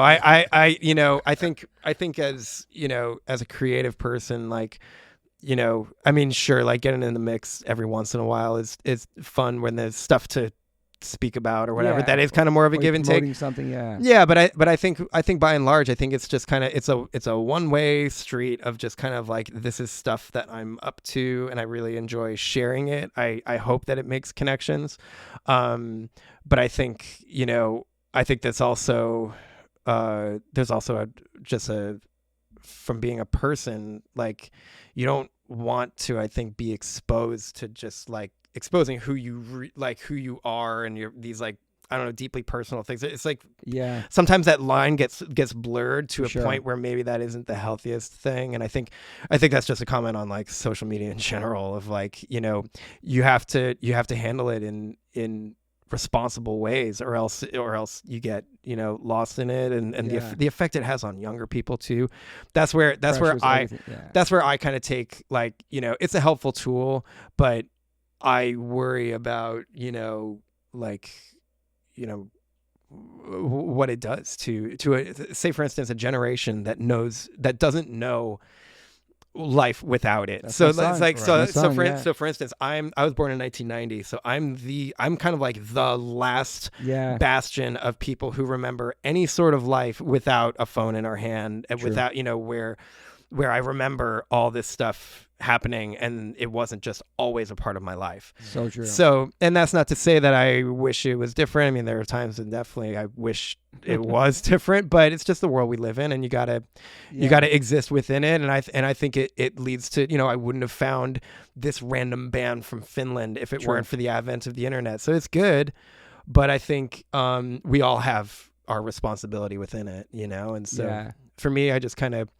use it as a thing because I just like sharing about things. Probably the most personal thing I share is about my dogs. I love my dogs, and I love sharing about my dogs. So, Did you ever want to quit drums?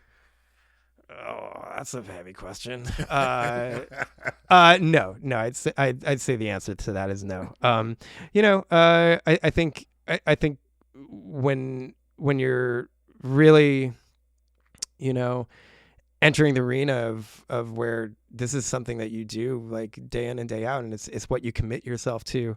I think anybody would be, well, I can't speak to anybody, but I think I'd be remiss if I wasn't like, you know, there are days where, sure, like how can anybody not, when you commit yourself completely to one thing, to not have days where you're like, fuck this, like, you know, how you know, how can I justify, you know, this, that, the other, but no, in a completely true sense, it's like, no, there's never a day where this isn't the thing that I don't love the most in my life. You know, it's what, it's the way, like I said before, it's how I feel connected to myself, connected to other people.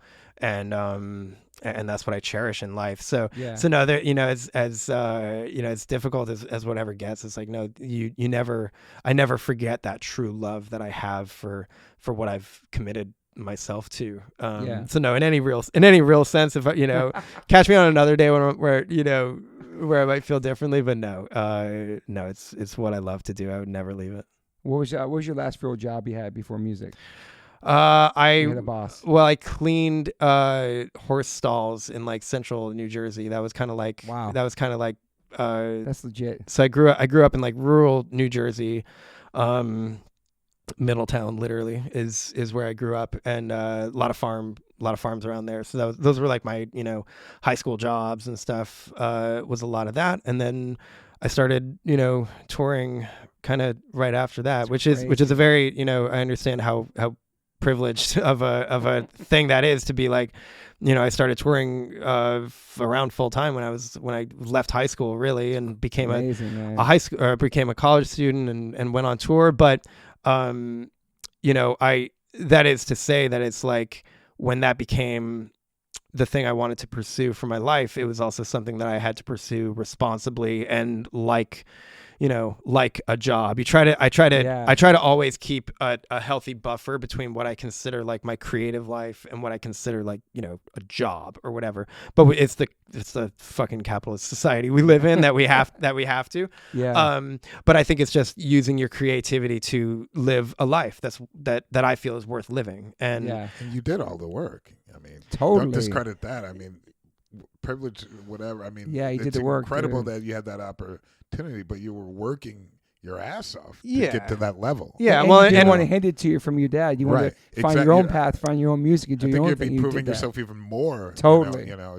And that was I appreciate that, and I think taking the lessons that like my dad and I, one of the very important things that was like the crux of our relationship is that we never. Even to this day, we hardly ever speak about like drums. Like my dad and I rarely talk paradiddles. Cool. We'd rarely talk paradiddles. But what I had learned from him, and I think in spoken and unspoken ways, was work ethic. And that's the only reason he reached the levels that he did. And and I don't think I'm speaking out of turn when I learned the lessons of when the E Street Band broke up in 1988 or 89. That was a complete shift in his life, where he all of a sudden, this thing that he had been committed to, and they did amazing things. It's all out there for us to enjoy, and that came to a stop. He had to rebuild. And then you were born the year after. I was born the year after, and those were that was a tough period of time. Obviously, I didn't know it at the time. I was, 0 to 3 years old, but that's the late night show started happening in 1993. And he, through his musical experiences and work ethic, and figured out how to make something like that, a totally foreign experience to him. He was known as Born in the USA and Born to Run and Darkness on the Edge of Town, The River. He was known as that stuff. And all of a sudden, here's this, this jump blues swing thing that he's doing on late night television. And it's a completely revolutionized way of taking his interest, taking his love for the instrument, and pursuing his creativity in a way that he hadn't done before. And so as I got older and started to do all these things on my own, I started to learn that like all those things that I had learned or witnessed, that was what I took more than anything, more than any kind of like pursuing the genre that that I was exposed to through my dad. It was all about just working really hard, and knowing that that's just a part of it. We should all be so lucky to be able to live a life of creativity. It's an opportunity that that I don't take lightly. I don't think anybody who lives a creative life takes lightly, and especially in a day and age like now, where it's incredibly difficult to cut above the noise. There's like there just is noise. So being a creative person takes more effort to cut through noise, and that's just part of it. And it's finding a way to be a happy person doing it. And so these are all things that it's like, you're not gonna. There's no way to really fake that funk other than just doing it and understanding that the only way you can participate is having a solid work ethic. So I hope that kind of I feel like that kind of was how I don't know, I suppose I approached all this stuff. What are some of like your daily rituals when you're at home?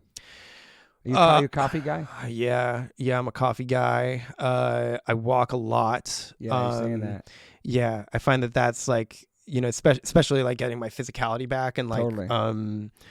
Before I'm running just yet, walking and clearing my head like that is huge. Obviously playing drums and stuff. How many drum sets you own? Way too fucking many. More than 10? No, but it's I'll put it this way: I'm pretty sick of having a storage unit of things that I don't. I'll probably be shedding drum sets that I just don't need. Okay. I'm never much of a pack rat. I've never been like really a gear guy, which is kind of ironic considering that like with SJC, my drum endorser, we've done great creative things where I've designed, what's become a signature snare drum that I'm really proud of, but I don't hold on to many things. I don't like possessing things like that, like because your possessions really own you. And facts. and stuff. But no, I do have plenty of drums. But it just comes with the territory. Hey, you love drums. Yeah. But then, and I don't know, there are other things that my daily rituals are, I try to, I mean, like we talked about earlier, it's like I haven't had a moment of like 4 days at home since I got through my surgery, really. So I try to be present as home as I can. You want to sit down and watch TV? Sure, I try to. I try to slow down. I mean, when you have your family that's kind of like waiting on I'll be working on whatever project and like, oh, I'll be done in an hour, and then cut to 7 hours later and I'm not done. I try to be respectful of that. My dogs will tell me that it's time for bed, and they're pretty sick of how late the nights get and whatever. Do you go to bed late at night usually? I'm a night owl. Yeah. I just really like that period of time where everything's just very quiet and the world just kind of doesn't exist. That's where I enjoy creativity the most, I think. Or I think like the creative ideas that I've had that stick around the longest are the ones that I came up with at like 4 a.m. or something. So do you sleep good? Like sleep like solid? You a good sleeper? You get 8 hours at least? I try.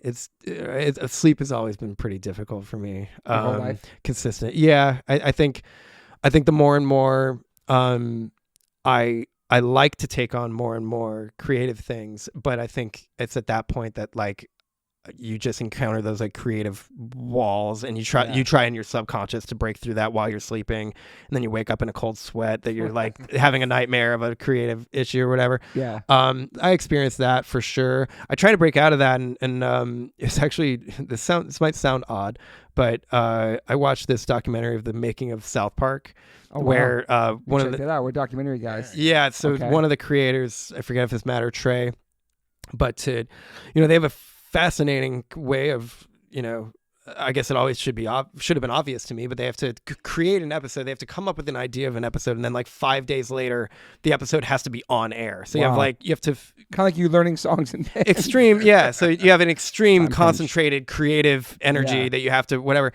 And so you'll have a lot of self-made creative problems where there's no real answer to it. You have to make the answer to it. And if you have high standards like these guys clearly do, that can become pretty stressful. And so one of the guys, he's like, to put my brain aside of like, I need to come up with an answer to this creative problem myself.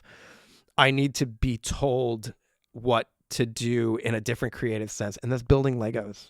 So I'll honestly, I literally have like little Lego sets like on reserve that I'm excited to build and shit. Wow. But it's literally because I'm like driving myself nuts because I know I have to come up with like a creative solution to something, but I'm kind of at a wall with it. So I need to break open literally this step-by-step thing. I'm working with my hands. It's a thing that's predetermined. I'm following somebody else's rules. I get to step out of my brain for a little bit. It was all literally a lesson I learned from this documentary. Wow. And so it's a helpful creative tool. It's like for my sure. wife doing puzzles. That's what helps her out. Yeah, exactly. So so whether that's if I'm painting, if I'm writing music, if I'm writing, words or whatever, it's always I always try to find ways, walking is therapeutic with that. And fucking Legos too. That's so crazy, man. Yeah, definitely Legos. Are you an optimist or pessimist? I know the answer, but I'm not maybe. I like to focus on the positive. Yeah, you're always positive. Yeah, I think we live in a naturally ever more pessimistic world. Totally. Where it's just too hard if you gravitate towards negativity. It's just it'll just take your life over. There's enough of that. There's enough of that. I've seen it up close, and I always prefer, no matter how hard whatever thing is, to just focus on the positive. So I'd say realist mixed with optimist. Yeah, I think.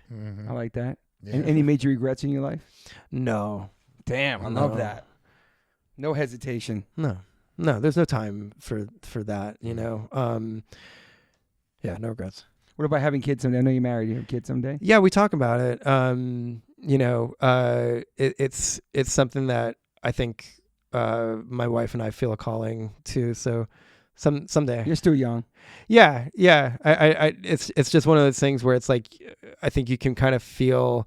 I probably would have had a different answer and younger in my life. Like I would only, I just want to be on the road. I just want to be on the road forever. Married to the road. Yeah. But no, I think that's definitely in the cards. So we'll see. You think that's not an announcement, Mom? If you're listening, that's not that's not an announcement. He said it here. You think you ever live in the West Coast? I'll tell you this. I have a profound respect for the West Coast. I'm saying this as I'm playing I'm saying this as I'm playing in Suicidal Tendencies. East Coast, fuck you. I'm East Coast, fuck you. All the way through. That's a song. All the way through. No. I mean, I have many. Look, I've lived in LA for like. If you were to lay out the whole time I've lived out in LA in my life, I've probably lived here for like 4 or 5 years. Okay. Making records and whatever. But yeah, I'm at some point I even see. I mean, I love Nashville where I live.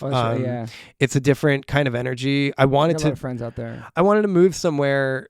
Like I was still living in New Jersey, and I just wanted to do something different. Just like try to live somewhere where I didn't grow up, where I didn't know people. Was that hard? It was, but it was a challenge that I really wanted. Like I really wanted to I kind of wanted to prove to myself that I could live somewhere that wasn't the place where I grew up. Joke. Yeah. And honestly, like my wife and I actually go back to where I grew up a lot, and we love it. Like I love seeing the sights of, like we were talking about The Sopranos. Like I get emo looking at the opening scroll of The Sopranos just because that's where I grew up, and it's what I love to be around. So I go back to New Jersey as often as I can, and part of me feels like someday I'll be back in New Jersey. On a spot out there, maybe, or something. Maybe. For now, I'm very happy being in Nashville. But I'll move back to New Jersey before I come to LA. I'll say that. You got a crib out there before? Yeah. I mean, yeah. I lived in Hoboken when I was going to school there for 6 years, and then I moved. Yeah, so then it's so different there now. It's crazy. It's insane.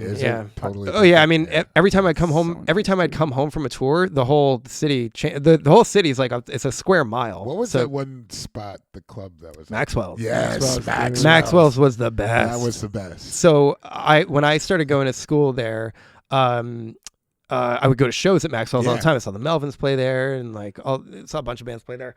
And they would do these Sunday brunches that were out of control. They were so good.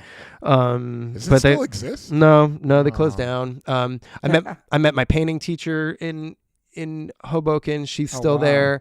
And that's how I didn't go to art school, but I learned how to paint by doing one-on-one lessons with my great teacher Michelle Dahl. She's still in Hoboken, so I go up there on occasion, and we'll spend like a week. We'll just paint in her studio. That's just cool, hang man. out. It's awesome. That's like one of my favorite things going back to New Jersey. Have you sold paintings before? Yeah, well, I had my debut solo exhibition here in LA, just because I tried to decide where the most people I knew, like my friends and stuff, are mostly in this city. So how long ago was that? That was 2 years ago. Oh shoot! Cool. So I made these paintings. I didn't think about it. Clearly, this was a solo show done by somebody who had never shipped art across the country and shit. But I made these big paintings. They're 4 feet by 4 feet. Wow. One painting was a 6 foot square, and I was like, I know I want to do it in LA. And like we're talking about, it's I had no ins with any kind of art gallery or whatever, so I was like, fuck it, I'm just gonna find a way to do it myself. I went on what was the site? It's kind of like Airbnb for art spaces or creative spaces. Found one that a guy ran right on Sunset, and Artbnb. Yeah.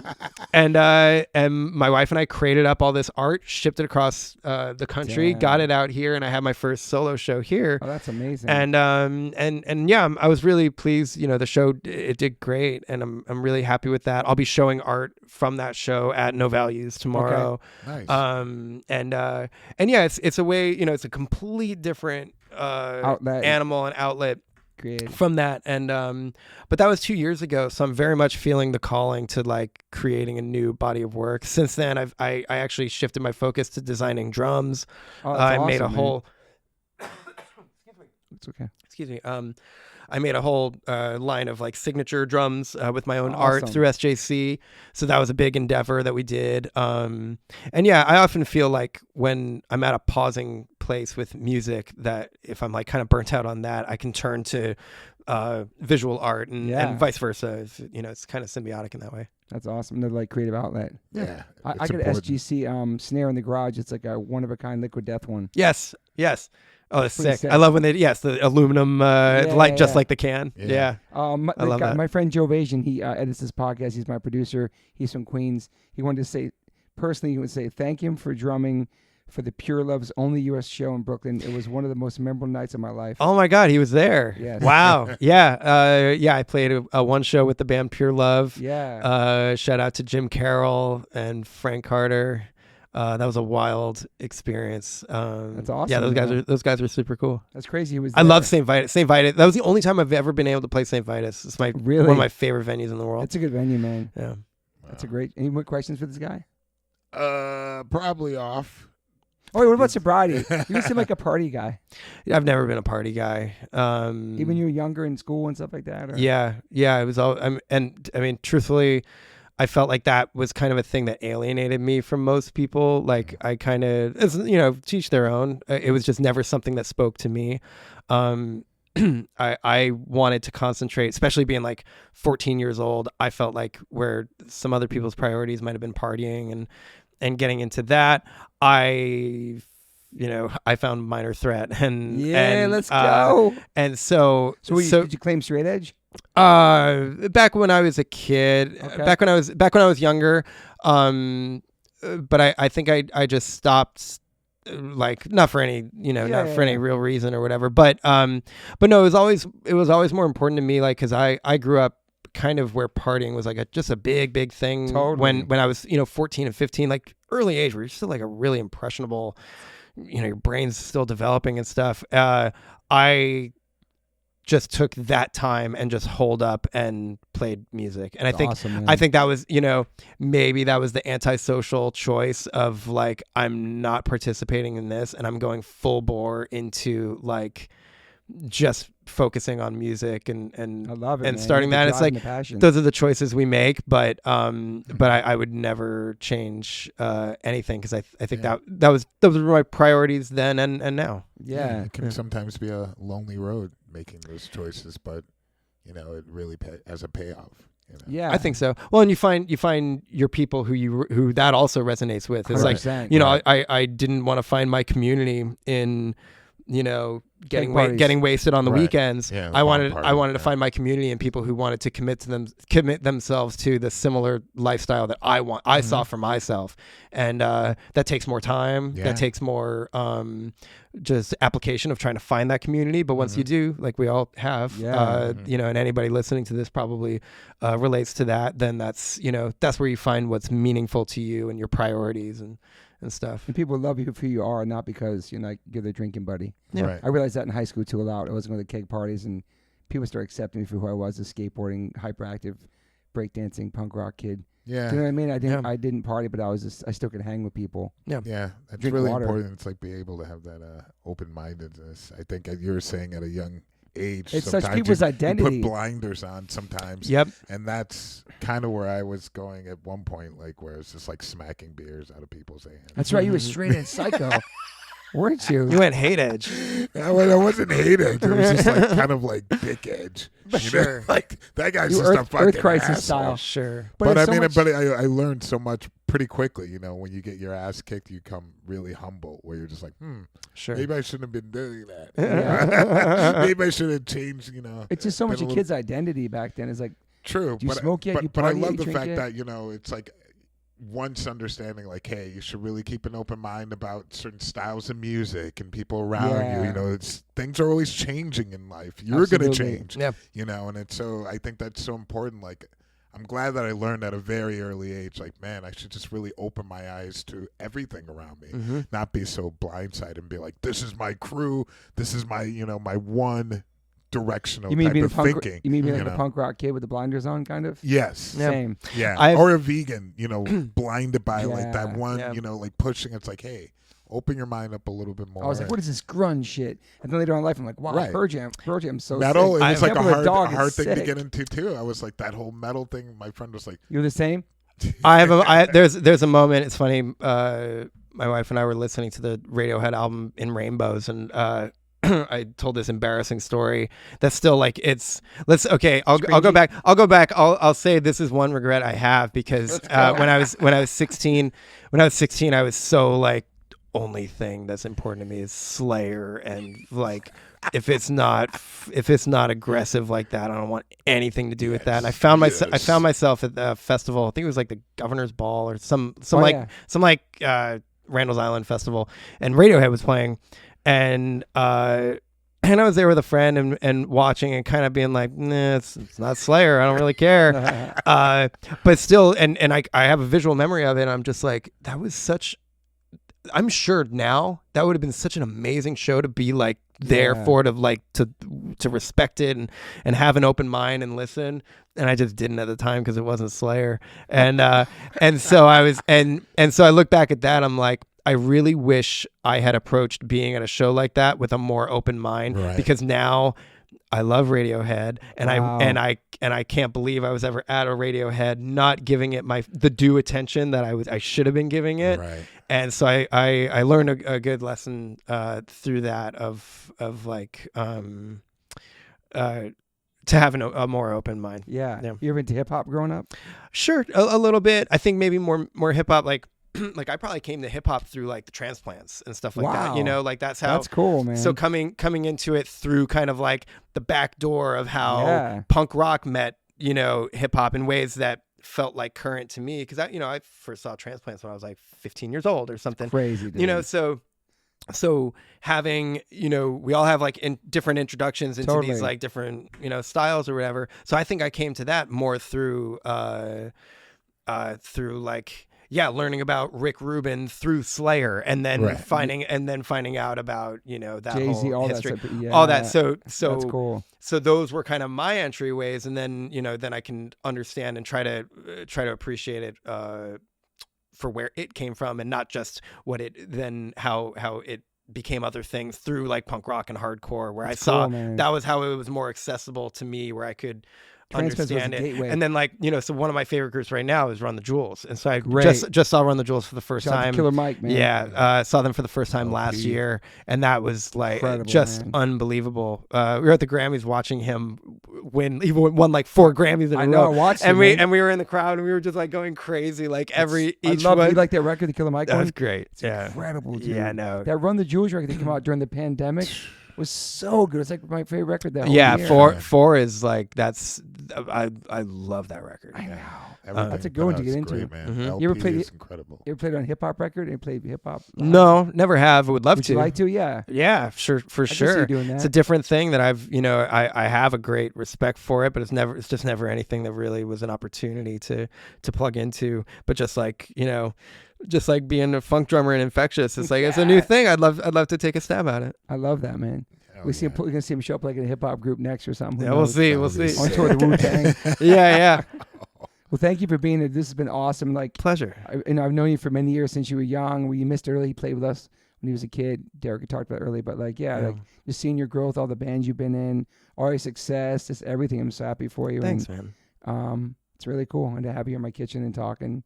And tomorrow we're going to see you with Suicidal, bro. Yeah. It's pretty fucking cool, Suicidal. though. You know the set list already, obviously you do. No, we don't know until right before. Yeah. It's always a different thing. And it always changes on stage, which was what I was told. It's like, hey, get like, you know, at my first Suicidal show, you know, we had the set list printed out, and our guitar tech Chris hands it to me, and it was kind of like it won't be this by the end of the show. And honestly, that's that. We can skip songs, but now I'm not doing that. No, we'll just change the whatever. It's like stuff that's obvious. It's like, okay, if he's talking about skateboarding and stuff, we'll play Possess Escape or something like that. I'm sure this will develop and become more complex as we go. But like that reminds me of Bruce would do that all the time. He changed the song we were opening with as we're walking to the stage. Wow. And there was a singers, man. Man. Right? As the boss. There's a on the set list, and mind you, it's like a 35 song set list. Wow. There's a section of 5 lines that are songs that are just question marks, and we'll just fill it in as we go. You play How Will I Laugh? What's that? How Will I Laugh? We do that. Yeah, we play How Will I Laugh. Dude, there's so many bangers. I was just going through in my head. I was like, baby, I was bored. I was like, I'm talking about Suicidal, bro. I'm talking about Bruce. But there's so many records after the first record. Suicidal's got some Controlled by Hatred. Yeah. I feel like shit. They got a lot of stuff. One stuff off stuff off Freedom that I'm. But Bruce is sick too. No, Bruce is just bringing me back to my childhood. Bruce. Like I would kind of freak out. Like becomes emotional. Like seeing him play in Brazil. Like people didn't really know the material, but they appreciate like his ability to perform. It's my favorite. Everybody was just like blown away, just like tearing up. Like I was like, wow. Honestly, man. And that's so much about like with Brazil. Like Brazil is one of my favorite places to play in the world. Me too. We're going there and we're playing like 6 Suicidal shows in Brazil this summer. We're going there in the fall. I can't wait, dude. Yeah, we're very stoked. I'm both of your bands. Both of your bands. How about Bruce Springsteen on Larry David? Oh my God! Did you see that this year? I didn't know. Oh, I haven't kept up with the newest season of Curb. Funny. I didn't even know he was on Curb. Dude, he can act so good. Oh, jeez. He was incredible. He was incredible. He'll kill it no matter what. But it was so fun. He looks healthy. Looks good. Amazing, his hair is everything about him. Yeah. He's so punk rock to me. His lyrics, everything. Dude. Do you know what I mean? I do know what you mean for sure, man. Is he still in Jersey? I don't want to know. I think so. Tell me he still is. Yeah. He'll be. He's the epitome. Crib out there. He's the epitome of New Jersey. No matter where he goes, he's. And no, it's cool. Like he'll play with Mike Ness. He gets down with Gaslight Anthem, like these other bands. Absolutely. That he gets in the mix with, like. Yeah. They'll be playing. They'll be playing a show with Gaslight. The photographer Danny Clinch is putting on a great festival called See Here Now in Asbury Park, and all that stuff is very, very meaningful to Bruce, to everybody in that that group of people. Like that was also something that was really important to me as I started to get older and older, was like realizing that they have such a respect for a new generation coming up, and the role that they might play in those bands coming up or whatever. They understand that kind of like mutual, that symbiotic relationship and that respect, and you'll of course see Bruce would come to Against Me shows and stuff, and it was always. And that's, I think, he shared that with his sons, coming to shows just like I did with my dad, going to Bouncing Souls shows at Asbury Lanes and stuff. It's all like, coming from New Jersey, I think breeds a respect for just like hardworking bands, punk rock bands and hardcore bands. There's just like there's a sense that you can hear that hard work being played back at you. Sure, you're wearing the Misfits, man. Right. Yeah, there you go. I'm sure Bruce knows the Misfits. I'm sure. It's come on. All the New Jersey bands. Bruce pulls up to a Suicidal show. Oh my God. You never know. That's some East Coast meets West Coast. We'll see. So the next thing up for you is this show tomorrow, and then probably Infectious Grooves and Suicidal stuff coming up, right? Yeah, we go to Europe with Suicidal this summer. Yeah. Right from there, we go to Brazil. We have some shows. We're playing some shows with NoFX for their last round of shows. Oh, wow. We have some other Europe shows after that. Some really, really exciting things that I wouldn't be able to announce yet, but that people should stay tuned for. So yeah, it's incredibly exciting, all this stuff coming up. I'm stoked for you. Seem like you're in a good place. Thanks, man. Yeah. Moving forward in life. Yeah, of course. Get your wife, get your health, everything, your family. You're playing music. You're like, it's cool, man. It's gonna be cool to see you playing in Suicidal. Yeah, it's a blast, man. Yeah. I'm enjoying it for sure. Back to the roots. Yeah. You rock a bandana on stage or no? I do. No. There's like enough shit on my face. No more shit on my face. At least he keeps the sweat back. Right? Yeah. We'll see. I think you gotta earn your bandana. You gotta earn your flip hat and socks up to your knees. Sure. Yeah. Do those flipped hats. One more thing. Those gotta be the most. How many of those hats they've sold, bro? In 40 years, those classic Suicidal hats. Millions. That might have been my first exposure. Besides, Brian from the Souls introducing me to it, was like seeing the Suicidal hats everywhere. It's like when you like with Black Flag, what's the first thing you exposed? Was it a song from Black Flag, or was it the bars? It was the bars. And so it's like you have these these different layers. Glow skull. Yeah, exactly. Yeah, you see it everywhere, and it's like it impacts you in a way, and you want to. It's mysterious. You want to, I mean, that one is. I mean, for sure. Huge. I mean, I wouldn't have gotten into Metallica if I hadn't seen that patch. Sure. On Cliff Burton's. Mm-hmm. You know where I saw it? I was just like, yo, this band is about that. Yeah. And I was like, I will check them out. Yeah. I saw Steve Caballero wearing it in the Bones Brigade video. That's right. In the 80s. That's true. I was like, what is this skull shirt? First. Yeah. Right? For sure. I didn't know what it was. I mean, I knew. You couldn't Google it either. Back then, I was like, okay, yeah, now I know after watching Steve. And then I was like, I love the faction and everything. But I was just like so hardcore, like no metal. And then it was like Metallica. My friend came home and he was like, there's metal in the name of it. I was like, I don't relate to it. And he was like, dude, just trust me. And I turned it around. I was like, yo, that dude's got a Misfits patch. Just like you said earlier, just like you said earlier before you got here, checking out the thank you list on the albums is important too. 100%. Well, looking at a band like Metallica too, and say a band like Motorhead, right. I've come to like. I think some of my favorite bands are the bands that I feel like brokered peace between, punk and metal, where, obviously I wasn't around for seeing a clear division between, but, I've understood from people telling me how like it was definite clear sides and metalheads and punks and skinheads never getting along. Very and true. then a band like Motorhead, through this unique sound, they bring people together. Yeah. And that's what music is. It's a way for us to connect with each other. And so when you can break those barriers and have it come together organically, where you bring people together and you break down those we're not that different, we're here to love this music that speaks to us, and a band like Motorhead can just cut through the bullshit. I feel like Suicidal does the same thing. Absolutely. Good point, actually. And that's what really resonates with me, is that you can see people who, it's not just one type of person who's into this music. It takes from all cultures. That's a profound kind of experience. Yeah, I noticed that opening up a Suicidal this last year, whatever, like the crowd for sure, like very diverse. And it's all ages. It's everybody, dude. Skaters, it had all those elements. Surfers. Suicidal from the very beginning always had all those different elements that I just love. Oh yeah. From cultures. Metal to punk to cult, breaking all those. I mean, dude, Subliminal. That's straight like Black Sabbath riffage. That like the first time we played Subliminal, I was like, it was a huge like I like left my body for it. It was that profound of an experience where it was just like, oh my God, I can understand now that I'm playing it with these guys, and like this is a real moment, and I'm like, this is so heavy. This is absolute Sabbathy. It was very moving to me. I think you got me hyped to go tomorrow. Yeah, man. Because I'm going to keep 100 on the podcast. I changed my guest list name to my wife's because I'm totally jet lagged. I'm like, I've been on tour for 9 shows. I don't want to listen to much live music, but I want to see him play now. Got to see the Misfits, our friends Turnstile. Yeah. I'm not going to go early in the day for like 14 hours of bands. I'll lose my mind. I'll be sleeping under a fucking tree by like 4 o'clock. So I want to get to see these guys play. You guys play at 5 o'clock? Yeah. But I want to see him play with them. It's an early festival. I know. It's I'm going to have to do it now.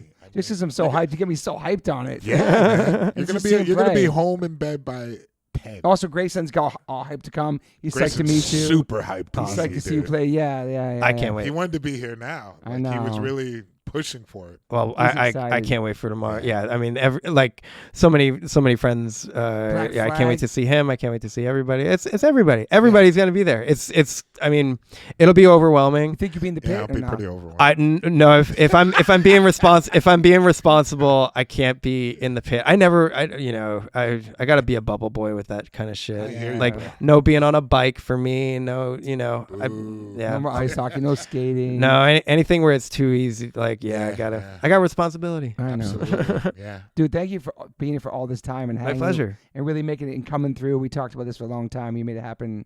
Really appreciate you, brother. This is awesome. Thanks for being here, Derek, too. Yeah, thanks for having me. Yeah, and tomorrow, No Values, we see you guys in the pit. Word. Right. You can check out his Instagram. He might respond. He may not, but probably not. He'll be posting. Just go see him play with Suicidal. Yeah. Come on out to a show. I'll high five you at a show. I probably won't DM you, but come out to a show. Okay, bye, everybody. Peace. Bye. I always ask my guests if they have any regrets. I personally don't have any regrets. Even when it comes to my tattoos, I have the silliest tattoos. Even my ET on my leg, it's still a childhood memory for me, and I love it. I've had tattoos on top of tattoos strictly because I wanted more tattoos. I started getting tattoos when I was 18. I'm 52 now and I can't stop. I've had laser treatment before on something on my arm. It's 4 tattoos on top of each other. And that experience at that place was pretty fast. It was pretty cold. It was in and out, swipe the credit card. Don't really tell me much, didn't give me much details or anything was going to happen. So I never went back. So as of most recently, I'm so lucky enough to have had 2 sessions at Removery Tattoo Removal. My tattoo on my arm that looks like a big black blob is now super light. I've had 2 sessions. I have a long road ahead of me. None of this stuff happens overnight. You cannot take a tattoo up in one sitting. You have to be patient. And it's painful. They ice you up. It's super fast. To me, it felt like a bunch of rubber bands. But what's more painful than that is looking at something on your body that you think you're stuck with for the rest of your life. That sucks. But now for me, I'm really happy I started this journey. I'm slowly going to get this tattoo removed. I never thought in a million years I have any kind of real estate on my arm. I don't even know what I want, but it's exciting. I'm so honored to announce that One Life, One Chance podcast is now with Removery. I have a code. Use TobyH20 and get $100 off your first session. Call 866-934-4570 or go to Removery.com. One of the most experienced tattoo removal companies in the world. Over 600,000 removal treatments done. 100 locations. US, Canada, and Australia. State-of-the-art peak-away laser technology. Cryotechnology to reduce any discomfort. This is so exciting for me because all I do in these podcasts is talk about tattoos. From day one, if you've been listening to this podcast, we talk about tattoos, talk about getting removed, talk about getting covered up. So this is such a perfect fit for me. Once again, go to Removery.com or call 866-934-4570. Use my code TobyH20 and get $100 off. These guys are located everywhere. Try it out.